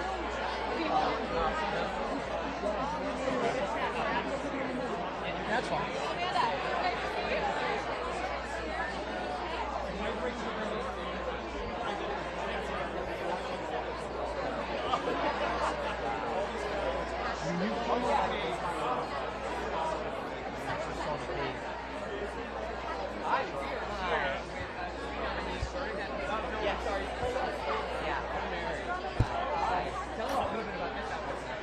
I hate that.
Kristen next. Hello. Great seeing you again. All right. Being here. 3, 2, and we're rolling. Being here makes me want to go to the Broadway boot camp. Would you please come? I have the Broadway boot camp coming up in Tulsa, Oklahoma in the last 2 weeks of July. And you know, I have several kids now graduating and becoming successes on their own that were campers. Joel Crump is one of them who does your job. So what? So here we are. Here we are. Presented tonight, but big news in the fall, Queen of Versailles. What can you tell me about that? Well, it is based on a documentary that came out by Lauren Greenfield in, I think, 2009 on Netflix called The Queen of Versailles. It's about the Siegel family who are building the largest private home in Orlando, Florida, and their life. It is a cautionary American tale. It reunites Stephen Schwartz and myself after 22 years. And I can't wait for that. Please come. I will. Thank you so much. Thank you.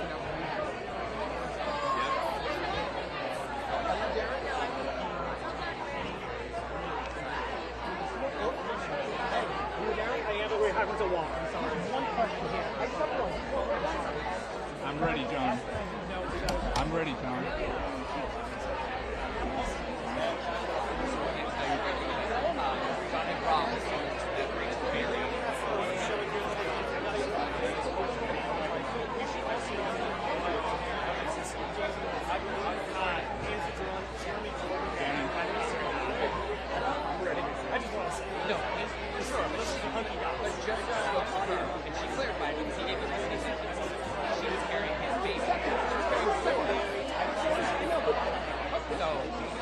She said she changed the answer. I just want to figure it out. Oh, she did? Yeah.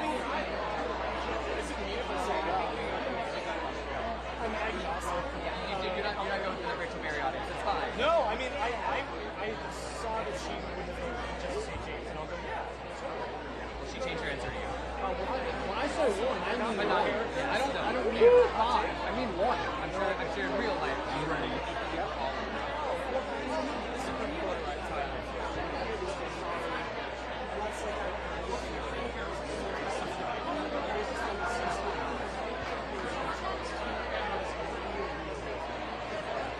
Darren, really quick. Can you help her about the Tony nomination? That's it. He did him once. Why not? Gypsy? Gypsy. Here's the costume for Gypsy. This one an Oscar. Oh, it's Jez Butterworth is coming. I know. You said that right there. She's greeting somebody. Yeah. She doesn't have sunglasses on. I don't talk to her. Paul, you got a sec? Oh, sorry, we gotta go. Well, hard to see. She's not in a show. I don't know. Where's Audra? You keep. She's coming.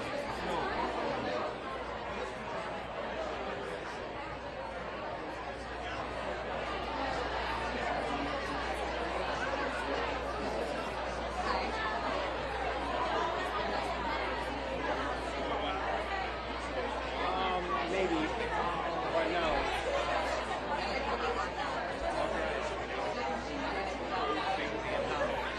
Alright. And that guy with the beard is Jez Butterworth.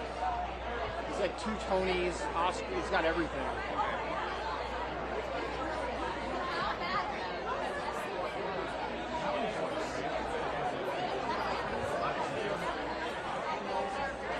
Is that up?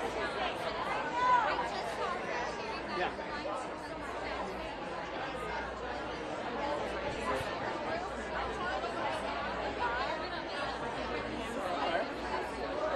My job is to try. That's all.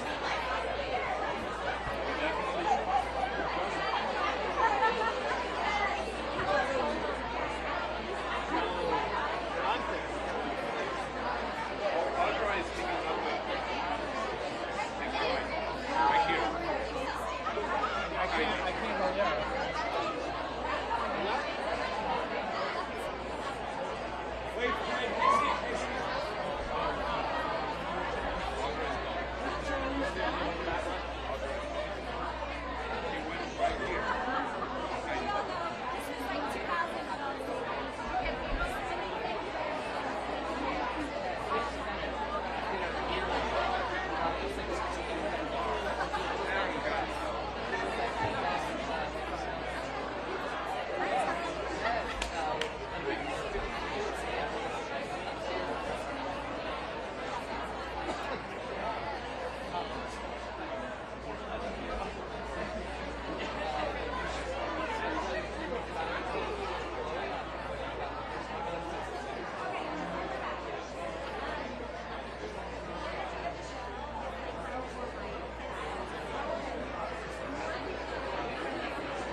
She's just a presenter.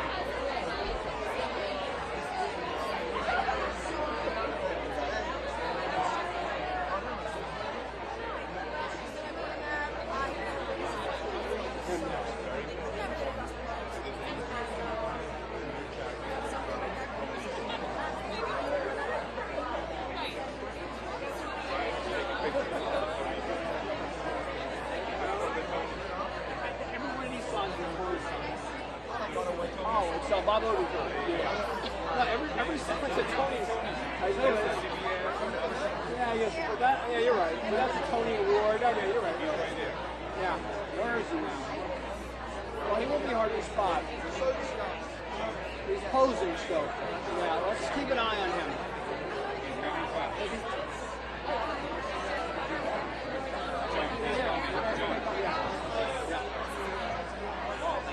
Laura is definitely. Laura is nominated. See it.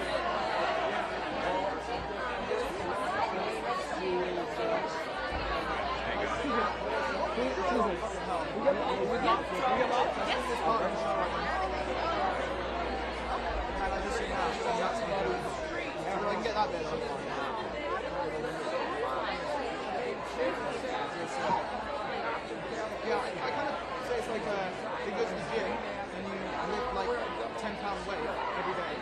Then eventually that weight becomes something that you can have until you can lift the heavier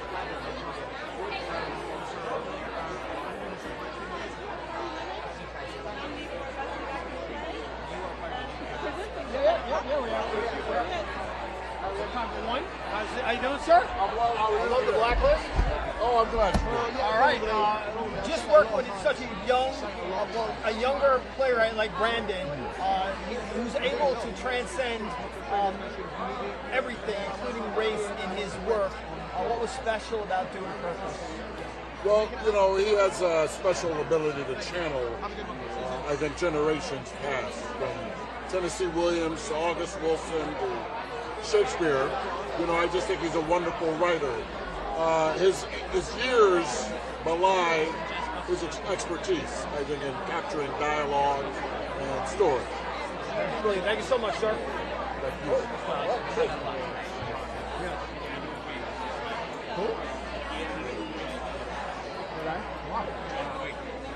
I know who it is. Okay.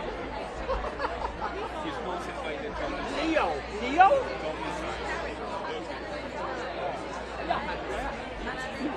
We want Jez next.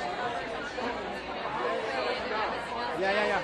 Jez, what's up, my friend? Good. Here you are again, another nomination under your belt. What was special about Hills, California for you? Well, look, I mean, coming to New York and doing anything other than just like hanging around on a street corner, which is what I used to do to get to come here. It's great fun. Come put on a play on Broadway. This is like my fourth one. It's my third nomination. for best play, and I'm really looking forward to losing again. Ferryman, you went for Ferryman, huh? Yeah. I'm one for two. You're right. I shouldn't bleat about it. Yeah, you shouldn't. Yeah, you went. That's the best play I've seen in a long time. Oh, well, thank you so much. Mobland, what can you tell me about season 2? So, number one, I know that it's, I'm excited that it's most likely going ahead. And I don't know, it's been such a thrill to discover that it's gone down so well. It's kind of taken me a little by surprise because I've done a lot of stuff on TV. None of it's caught the wind quite like this. And I think we're up and away. It's been so exciting. Can't wait, man. Thank you so much, man. Yeah, okay. Thank you.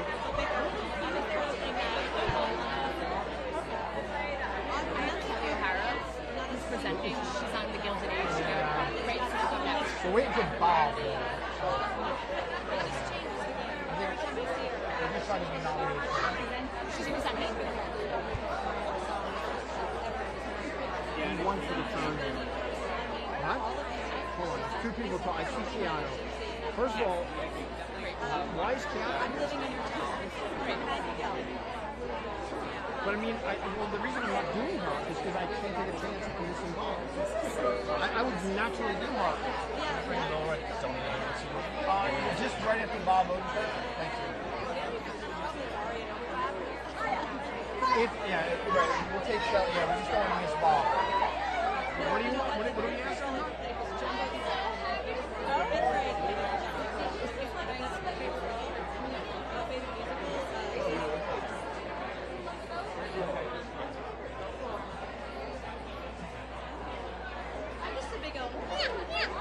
Type of lady. I gotta get, because I'm such a sort of operatic singer to my chagrin. I'm always trying to get the voice forward. So it's a lot of sirens.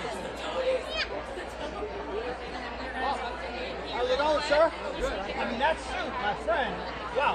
It ain't a boring old tuxedo. They Right. called me black tie. I said black tie. I gotta get out of town. Yeah, Anybody yeah. can get a black tie. They're Right, laying around. They're in the garbage cans in New York. All right, man. You're getting love. After getting so much Emmys love, now you're getting some Tony's love. Ridiculous. I mean, well, it's for a lot of reasons.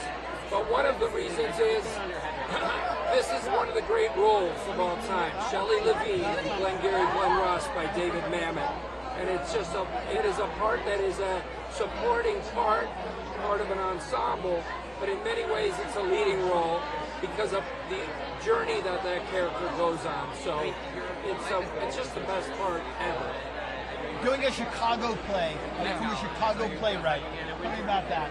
Well, David Mamet played piano in the theater where I trained. It's called the Players Workshop of the Second City. It's for money. And he washed dishes at Second City, where I also did a show. He's a Chicago guy. He's a legend in Chicago from when I was young. And this play is a legendary Chicago play. My dad was not one of these guys, but he hung out with these guys. And it didn't end well for any of them, as the play does it. And yet, there are a lot of laughs along the way. Thank you so much, man. Always a pleasure. Thank you. Yeah, you both made Broadway debuts. I just want to. We're going to shoot right now. Just one sec. Sorry. We just want to get Keanu. So we just have to wait for Keanu. Yeah. Okay, so we're just gonna have to do that next. What's that? Okay. We want to get Keanu. Right. But do we know do you have she's gonna bring it. It's Alex. He's with Alex Winter, who's Bill's head. So that's Bill's head. Do you want to take Charlie quickly? We're just going to bring him to us. I can't.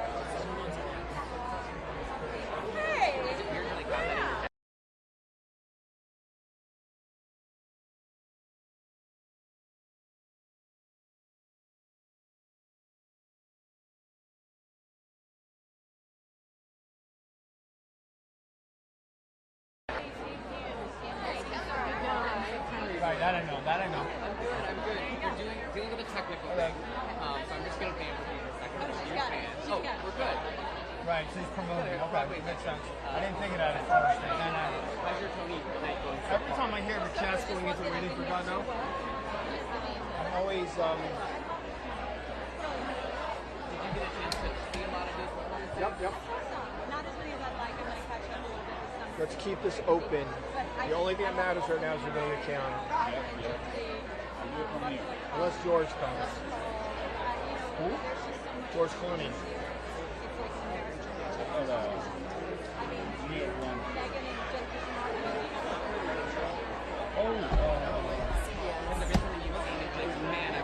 What's that? Yeah. It's Abraham Lincoln. Okay. What was the question? Cynthia, right there. Cynthia, how you feeling tonight? Good, thank you. Good to see you.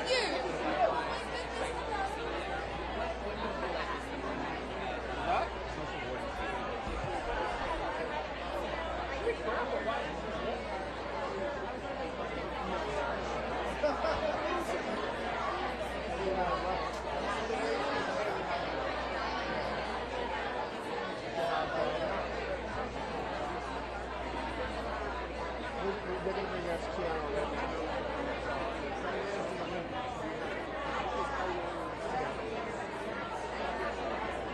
Yeah, she's going to bring us, but they just didn't hold it up.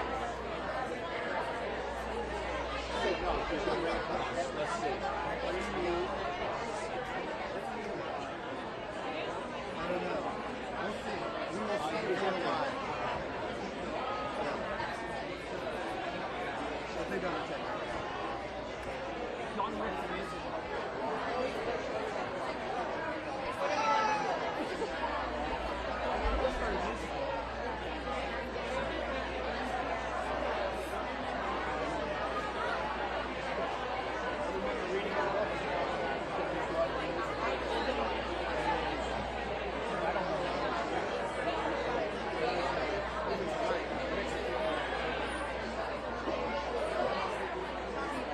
Wait out, get ready. I'm ready. Gentlemen, Alex, How you doing? how you doing, man?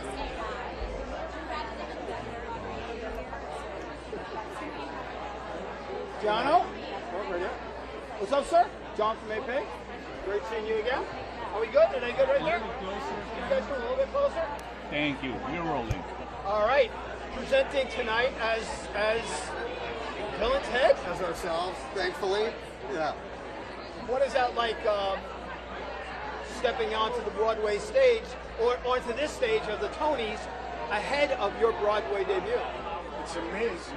Radio City Musical, the Tonys, history. Waiting for Godot. More history. Amazing. John Wick the musical. Awesome. Bang, bang, bang. And then the Matrix, maybe? Sure. Anyway, what does this community mean to you now that you're part of it? That you're, you know, after being in film for so long, to actually now make it onto the Broadway stage in this classic Beckett play? I don't know. I haven't done it yet. So I don't know. I started here as my acting. I spent many years on Broadway as a kid. But I'm excited to come back with piano and do something as meaty as Beckett. And you spent a lot of time doing docs because you did a great Zappa doc. Thank you. Appreciate that. What are you working on next? Honestly, all I'm working on is this. It's a mountain, and we're climbing it. So I have a film coming out in the fall that I directed, but all my attention is on this play. And then more Bill and Ted? Sure. after the Matrix musical. Yeah. Kind of a mashup. Yeah. All right, thank you guys. Thanks. Thanks so much.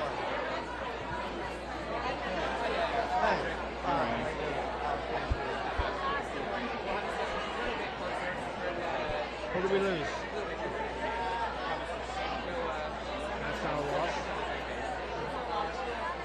I know, but who'd she talk to? Did she talk to anybody, or did she just walk? Yeah. What do you think more people will click on? We wanted to work together again in something that wasn't that. We've known each other a very long time. To play about two people who have known each other a very long time. I think matters.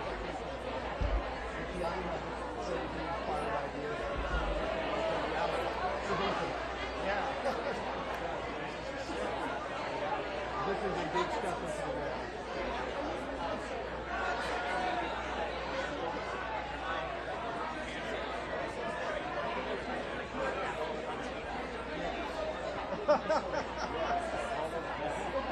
Show we had to do, and I think partly getting Amy involved and then his vision, his desire to be the player with us.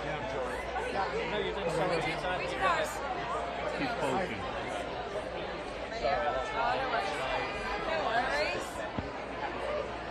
Rolling.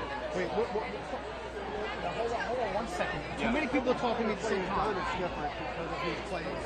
Yeah, it's very, very different. So, bringing yourself, just 1 second. Quick second. Okay. Not the reason we see.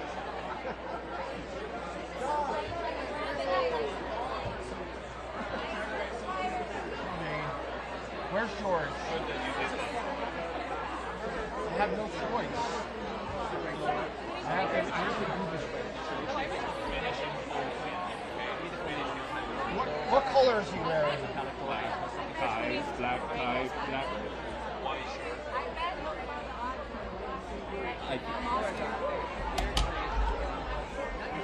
He's coming.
You'll know in a minute. Well, they're still talking to him. See where he is.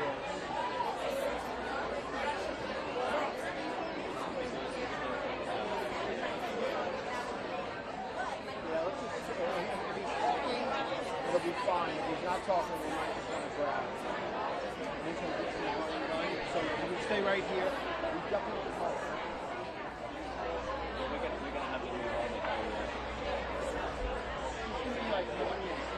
We'll maybe you want to do one more crew and then come back. I guess 10 minutes.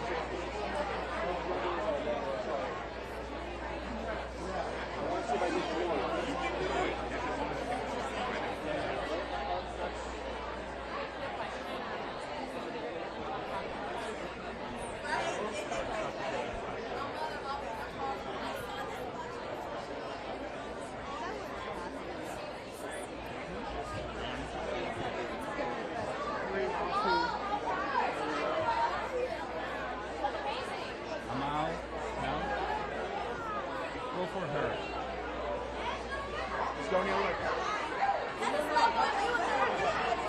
George!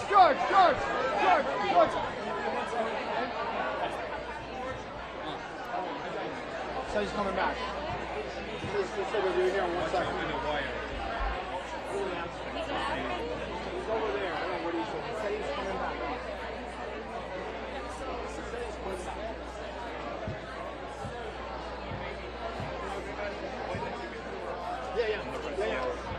Yeah. Let's get her right now. Yep.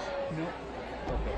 Hi, I'm so sorry. I'm trying to balance all of this, and I really want George to. Clooney's in the house. And I You really gotta want be to talk careful. to you because I just talked to Jez, Okay. and And now we're congratulations, first of all. Thank you.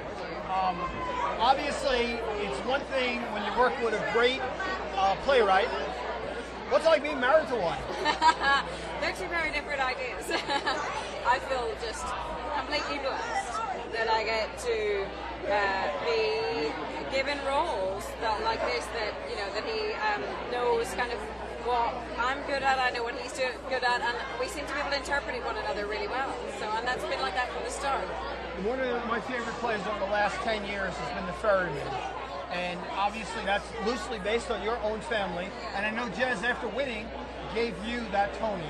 Tell me a little bit about that story. He did. He's very sweet like that. He can be incredibly romantic. But as I keep advising him, or keep reminding him, he still gets to keep it in our house anyway. So it's not like he gave it away. Do you watch Mobland? And what are your thoughts on what he's written for that? Because it's a little bit different. I haven't watched Mobland yet, but I'm hearing from absolutely everybody that I'm working with at the moment that it's absolutely amazing. So I'm a big Helen Mirren fan, so I have to catch up on it for sure. He is like bad to the bone. I mean, he wrote a character there that is. I was saying, I can't believe I love somebody and hate someone at the same time Amazing. in that show. Well, he's so good at whenever he knows who's going to be playing a role. That's when he gets really great at writing that role. Anyway, thank you so much. Pleasure. Yep, I see. Yep, yeah, sure. Is he with Tanya? Okay. Yeah. You see it? Yes, sir. But I really can't go there. I can go out, but that's as far as I can go. Here. Yeah, I can't do what we did remotely. It looks like he's talking. Let's see.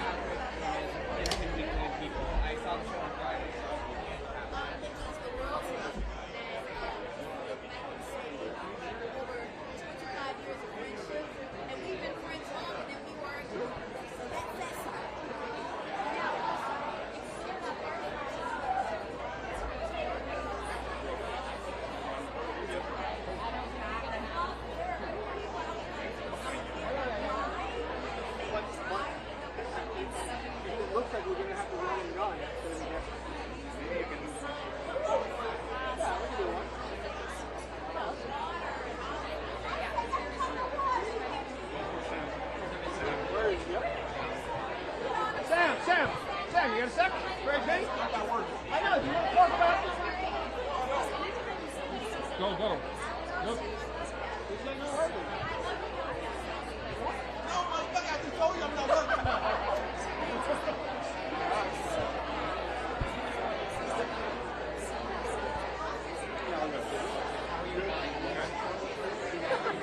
You get that?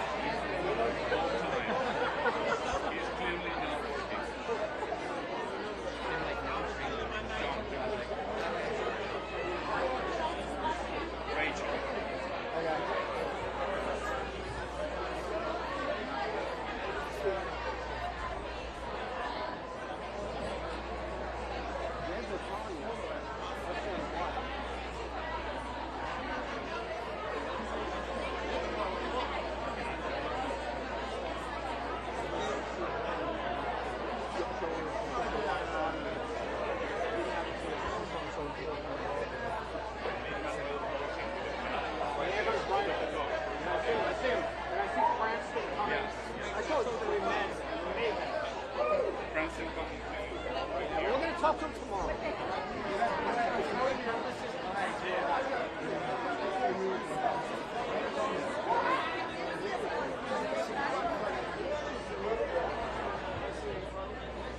One for Princeton?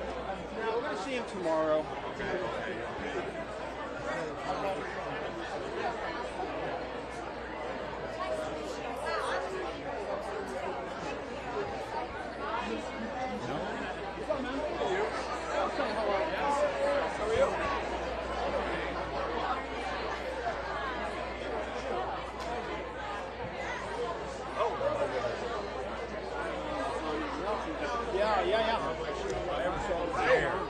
Naked people How's it on going? stage. Great seeing you again. I'm in. This is for me. See Sam just hanging out back there? Well, I guess he's just hanging out. Role I ever I thought, see, I have to go through these lines with him, and I have to stand like, I turn around and he's gone. It's like I'm not just standing there. Because I'm not working. Yeah, right. Anyway, Brandon and what he was able to do with Purpose, Felicia's direction, lots of love from Tony for lots of you in the cast. And that's something. What is so special about Brandon and how he's able to break through all barriers to telling a story? I think that Brandon Jacob Jenkins is the most consequential writer of our time. And he's going to be in the pantheon of the Arthur Millers and the Tennessee Williams when soon. You know, I think that the depth of what he does and the things that he is challenging us with is what they challenge us with. So I think it's important to be a part of that right now. I'm so excited that I am. That is so brilliant. I know you got to get in there. Thank you so much. Thank you. Always a pleasure seeing you. Thank you.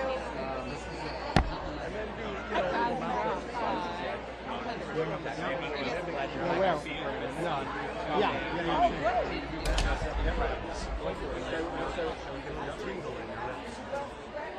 Lynn. Hey, Lynn. Hey, Lynn, real quick. Oh, it's amazing. Thank you.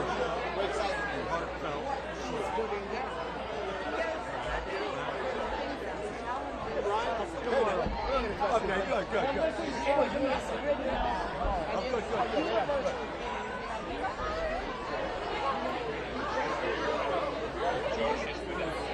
I see him now, yep. All right, who else do we see from that angle?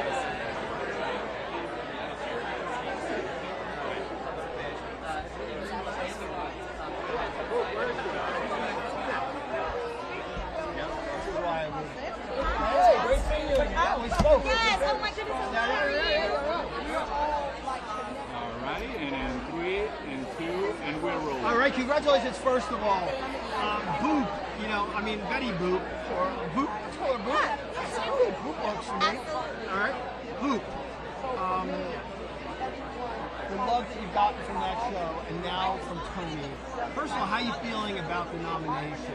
I am ecstatic. I'm a little awestruck still. I mean, even we're here tonight, and I'm still awestruck, so I'm just honored to be here. Yeah. So much of her, you know, of her feelings are about owning who you are. Yes. How important is that to portray to a young audience that's seeing Betty Boop as Jasmine? It's incredibly important. I mean, being true to yourself is one of my strongest talents, I'd say, and one of my strongest attributes, and I think it's the thing that you need to lead with every room you walk into. That's what you should lead with yourself. So it's very, very important to me, and I'm glad that I'm getting to share that with people. Brilliant. Anyway, thank you so much. Have fun out there. Thanks so much. I will stick to George.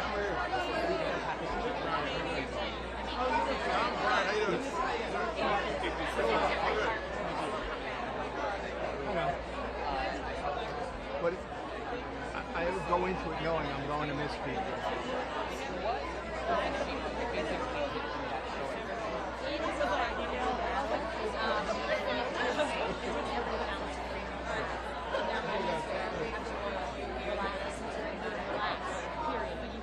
Yeah. I mean, it's first of all, you might find it hard to believe, but I'm looking out for people that have to look at this on the other end. They shouldn't have 6 questions.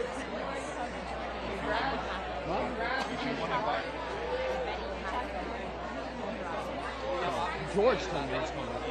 He said hello to me. He said, "Come on." What's the key to stepping into that? Not him, the other one. I had a moment tonight where I was thinking, Michelle, I know you're from me. I didn't think about it. Yeah. What's up, man? How you doing? Been around longer than. You said line. It even pops in a little bit here. It does. It's definitely my voice. And what? Something else which keeps it sustainable, I'd say, and also listens over 2.5 hours.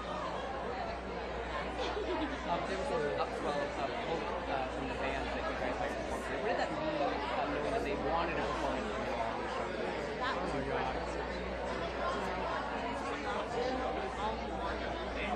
hair do? Does my hair look alright? Yeah, I'm just saying that, are you? Who was the name of the singer that came from one of the shows singing and he sung with Clooney?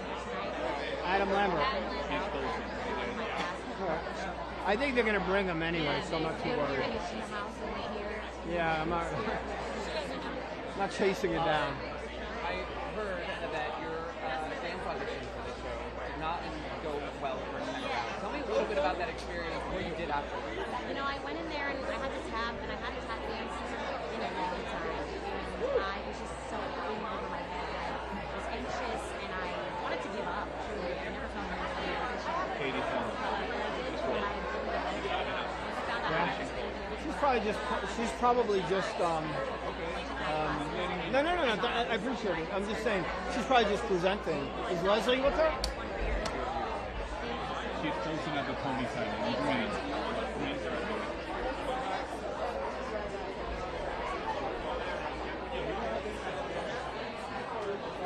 Because we're gonna have like an hour and a half between. This is the old one, right?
hoping she wouldn't sing. How's it going?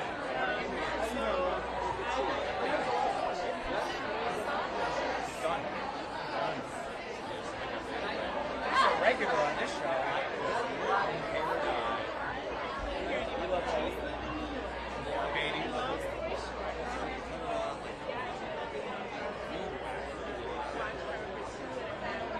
What's up, Leslie? So I have been going nonstop, and I don't even know how I got makeup on and an outfit, and I'm in here right now. I'm here. I'm excited about it. And I'm sure that was the best 2.5 minutes of the week. Oh my God, it was the best. Come on, my baby was not main party. It was super good.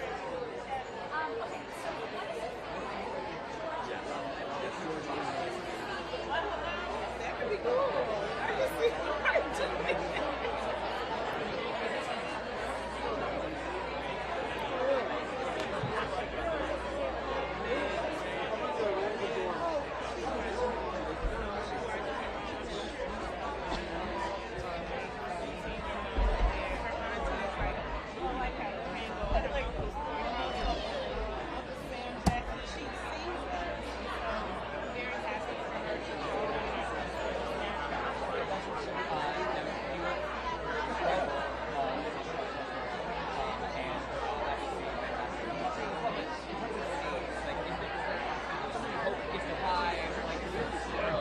We should get a steak.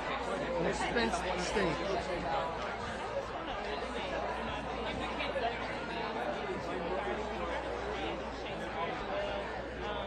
What's that? You say something, Guido? Did you say something to me?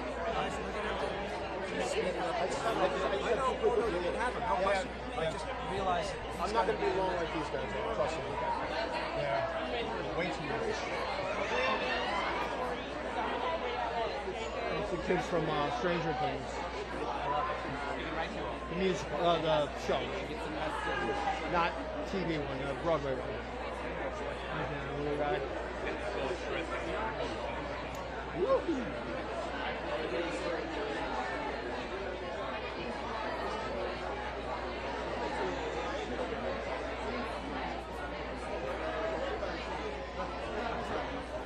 All this waiting makes you wish Tom Cruise was nominated for a Tony, right? It's like he would be here, he'd talk to everybody. There would be no. Yeah, he might dance with me a little bit. He might salsa. I'm sorry, tango. I don't want to offend you.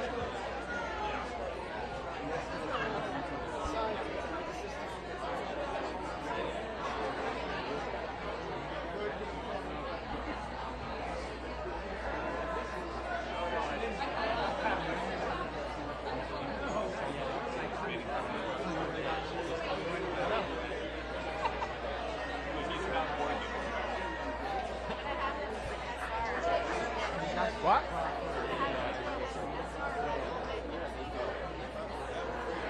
Wait, what a little bit.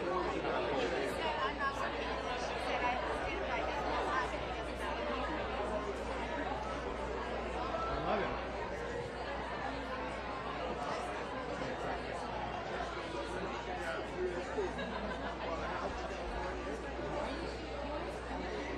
Oh boy.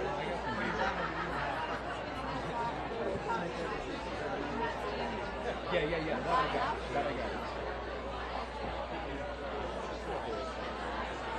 He said, I'm not working.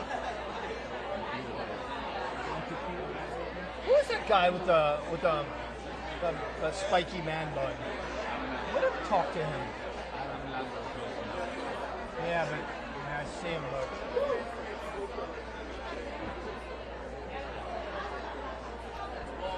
We just have two. Okay. Yeah, thank you. Can you say that? Yeah, George.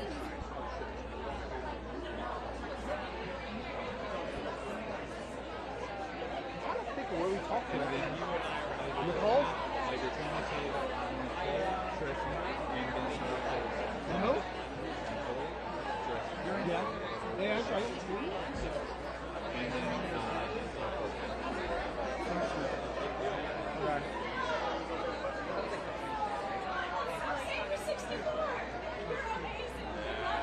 Tommy, ready?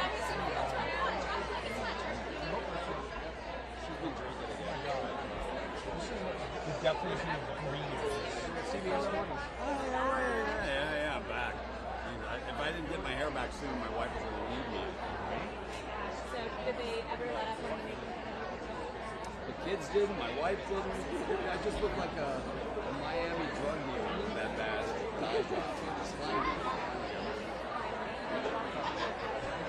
you see it? Pretty cool. Yeah, we were excited to do it because it's alive. It's nerve-wracking. It's one of those things where we rehearsed it, obviously, 98 other times. But we should do it live. We really came up with the idea of doing it. So we didn't have a lot of time to act together. I don't know what happened. I saw him at the Euro before. His son is the guy who does all the Super Bowls. Those events. Yeah. He's like semi-retired. He's old. He's like his mid-80s.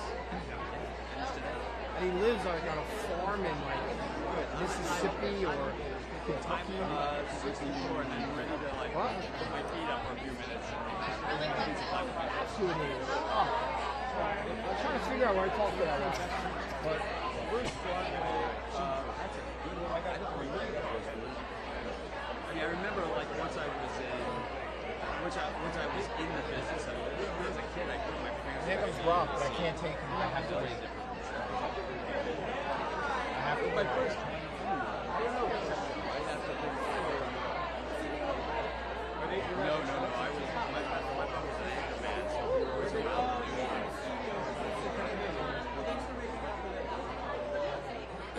I am a musical guy. I'll tell you what. In film, my favorite Who do you have? because it was my parents' first date, but I also loved music.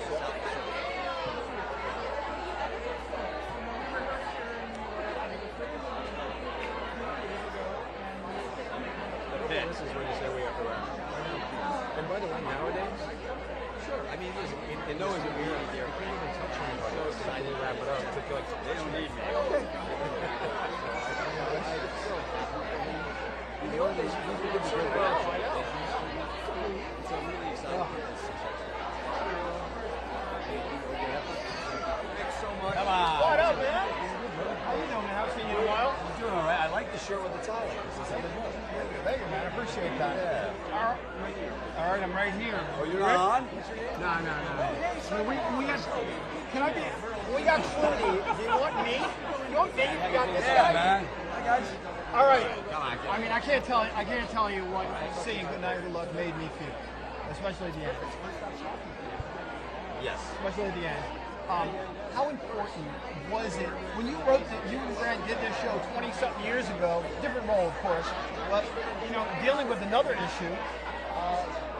When you put it on Broadway, having no idea how bad things are going to get, what is it like when you realize the importance of this piece? Well, interesting, as you are the AP, you'll understand this. This is not something new, right? Whenever Howard doesn't like what you do for a living, they just don't. And they don't want to be challenged. If you agree with the power or disagree with the power, nobody likes it. They don't like to be challenged. And sometimes they get aggressive. And sometimes they try to stop you. Where it becomes a problem is when the people in your industry censor themselves. When they start going, well, maybe we don't ask that question because maybe we'll get sued or maybe somebody will have to get paid out. That's when we win, right? That's what McCarthy did. He didn't really have much power. He wasn't really. What he did was scare the hell out of everybody. And then everybody said, okay, well, we'll kick these people out on blank pieces of paper with no names on it. And we're seeing some of that happen again. So, but that's happened a lot in our history, and so there's some elements of that now. Obviously, an important film, but a very important play. But you have to come to Broadway to see it. Last night, CNN. Tell me about how special that was and what it was like stepping into that, knowing that it was going to be seen by a national, international audience. Yeah, well, we were nervous because, you screw up, you screw up. If you screw up in the theater, 1,500 people think you're an idiot. But there's a lot more than that watching it last night. But, we also felt like it's a good way to democratize what we're doing. It was high ticket prices. It's not a cheap show to come see. But it's a limited run. And since it's not going on forever, it's not hurting the box office to say, well, then let's show it to you for free. And we also feel like these are things that should be argued about. The things that Murrow talks about. We will not walk in fear of one another, and we will not be driven by fear into an age of unreason. We should talk about those. It's important to remind ourselves of who we are. And so I thought that was worth putting out there for other people to see. This is your Broadway debut. Yeah. Lots of love. How does this feel? Oh, it's really nice. I mean, we feel very lucky that we got to do this, and very lucky that we got to put this, in a huge theater. I mean, the Winter Garden's usually where they do musicals, you know what I mean? So it was Cats was there. I'm kind of like Rum Tum Tigger in a way. In a way. It's the tail mostly. But we just felt like it was fun to be able to do it, and we really feel lucky that people liked it and came to see it. No, there's 7. They just turned 8. It's a little young for some of the subject matter, I think, but a little deep for them. But they'll learn about it. The fun part is that there's going to be a time in our history when people are going to say, "Is it really true that they were talking about getting rid of the habeas corpus?" And I'm going to say, "Yeah."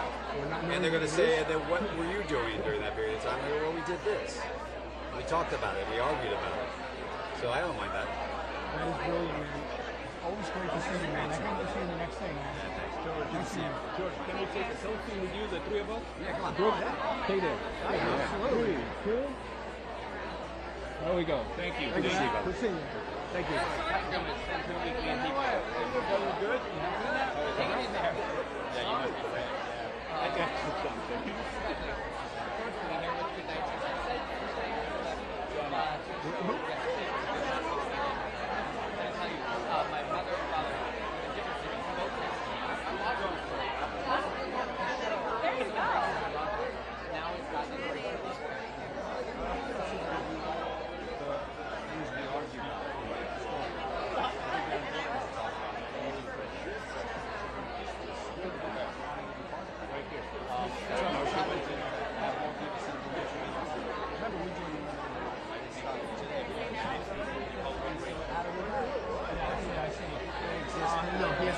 Fierstein, he's an early performer. Versions of it, but not this version. So we can do that.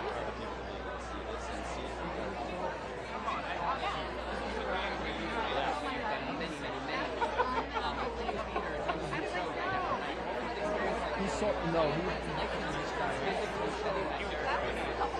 said, we at the Tony, he couldn't quote, but he said hello. And we have video of him slapping at his back as he walks past me on the interview. Look, we didn't direct the movie That's awesome. Get it out there, man. I'm 64, and there's a thing that happens. You see somebody, you'll never get He's got to go perform. part of it is just making sure that every night I was to do the play all the way through the point there. So if we were so live last night, we were all virtually connected. Basketball, yard, softball, Broadway movie. What about that like sport camaraderie?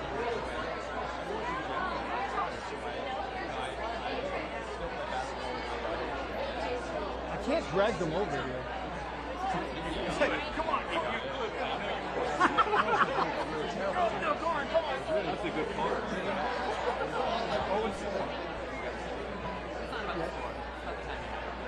Yeah, I don't like that participation trophy crap. You should have won it. That's what it is.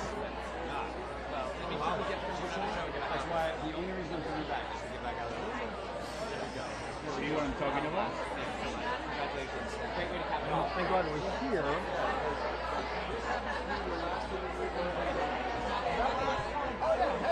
Hello, sir. How are you doing? I'm good. How are you doing? Doing really good. Looking so lovely. Thank you. I mean, what is it?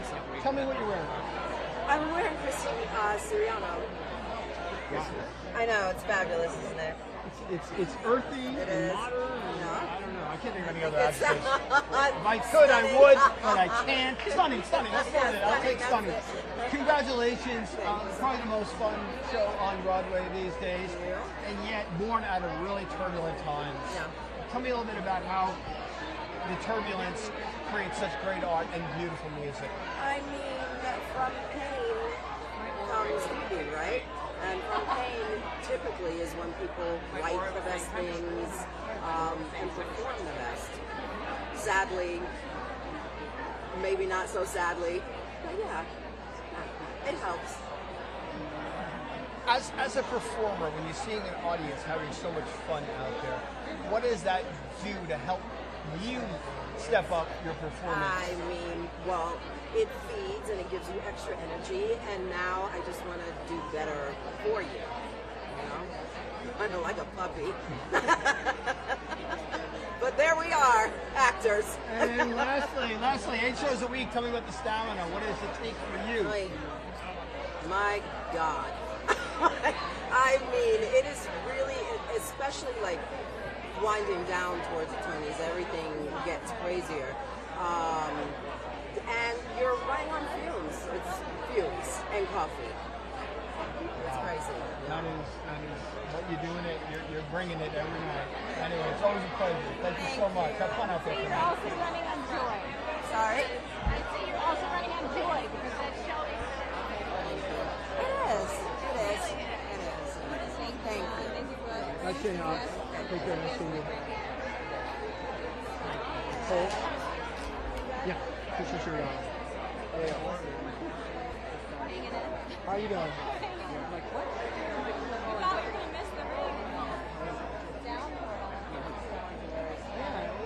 It wasn't supposed to rain until 7, and I was like, I might be out on time, I was thinking. I was like,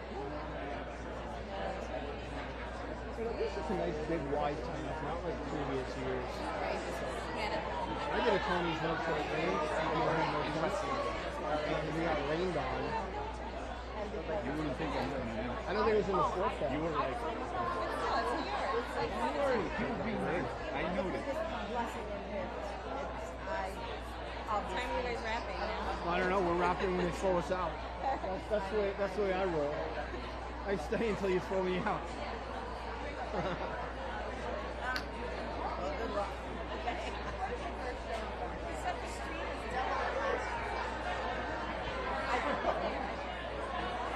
does that mean? Like number, I know. How many?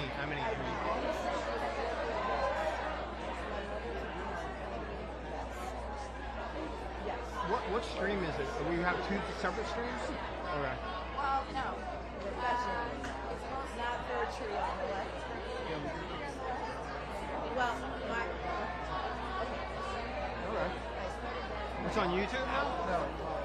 So it'll be archived on YouTube? It's good.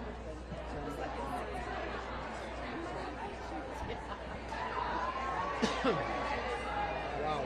What is this? I know, I was just about to tell you. The best is no. oh my goodness. I was wondering, like the whole time. You know. Yeah, it's pouring.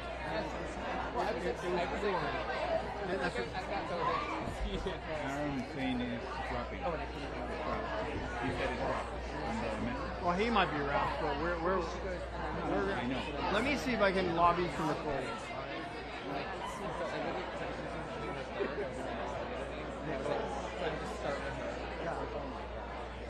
You got it, Oh, there you are.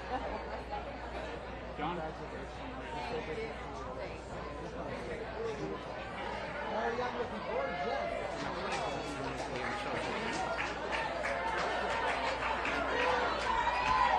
And look at the one that is posting with the Tony right there. He's Succession. Oh, yes. So John.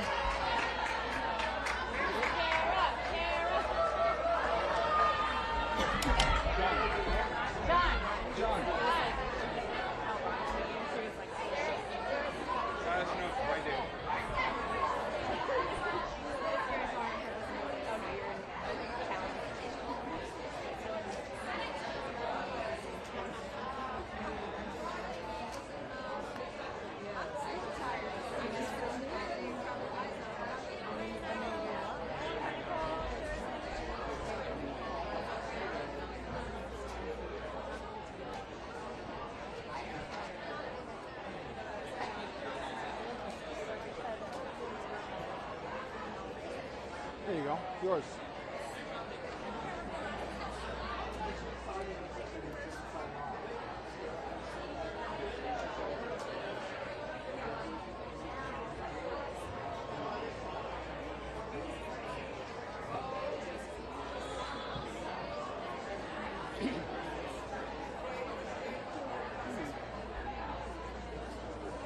Nope.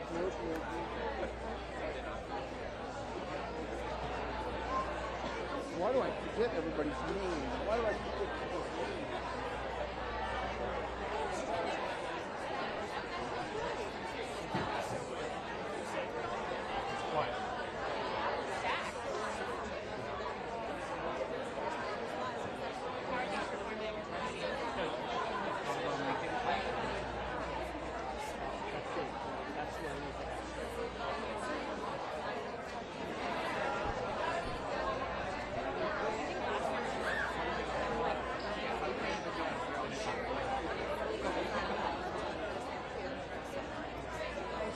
Just stay very ready.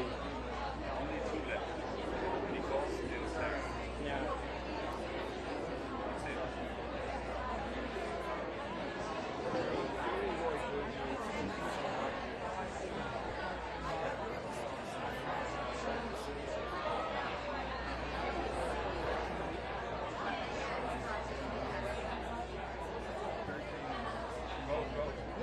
Nicole, really quick. Nicole, just one right. Well, Mark, how are you? Yes, I will be really quick. Yes. Congratulations again. Norma Desmond is a great character, but I'm told there's some way you can relate to her struggle. How did you bring that to the stage? Norma battles with a lot of things. She battles with where does the time go? You know, time fleeting, as we all do, especially me. You blink, a decade goes by, 2 decades go by, you wake up and you're 46 years old. Just when you've been 25 touring with one of the biggest problems. She battles with abandonment, loneliness, fear of not being seen, fear of not being loved. So what I wanted to hopefully achieve was the human story that everyone could relate to, and to make them, to let them know that they are not alone. And at the end, she is a dreamer and she is a warrior. Thank you so much.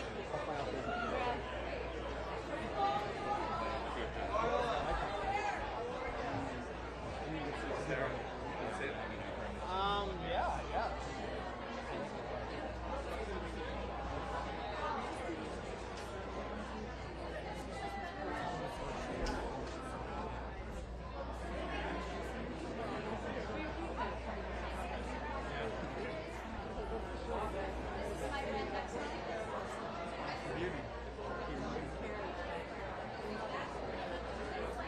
I'm sorry, I have a speaker.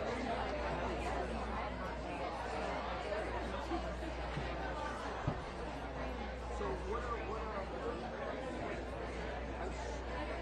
I don't smell the food anymore. You're not hot?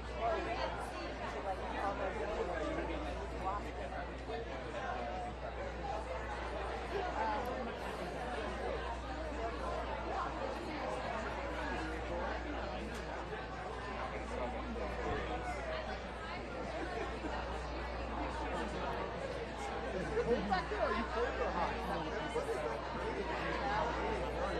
feel over here is cold. I feel over here. At least I see out. I don't know why. Maybe it's always hot.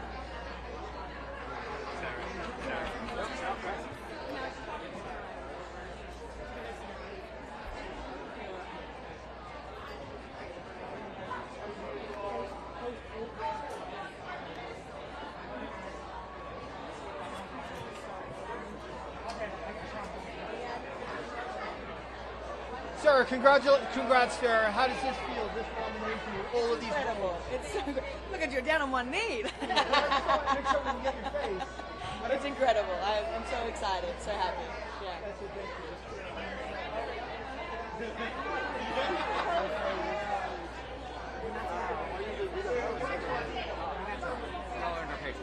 That's it.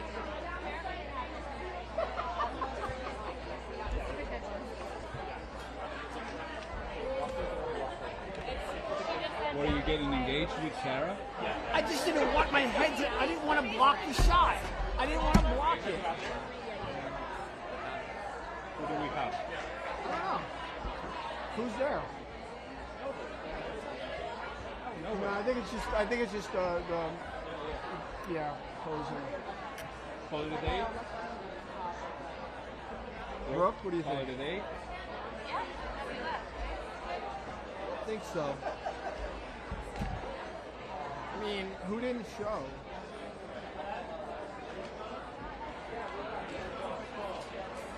I mean, we got some big names.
Okay?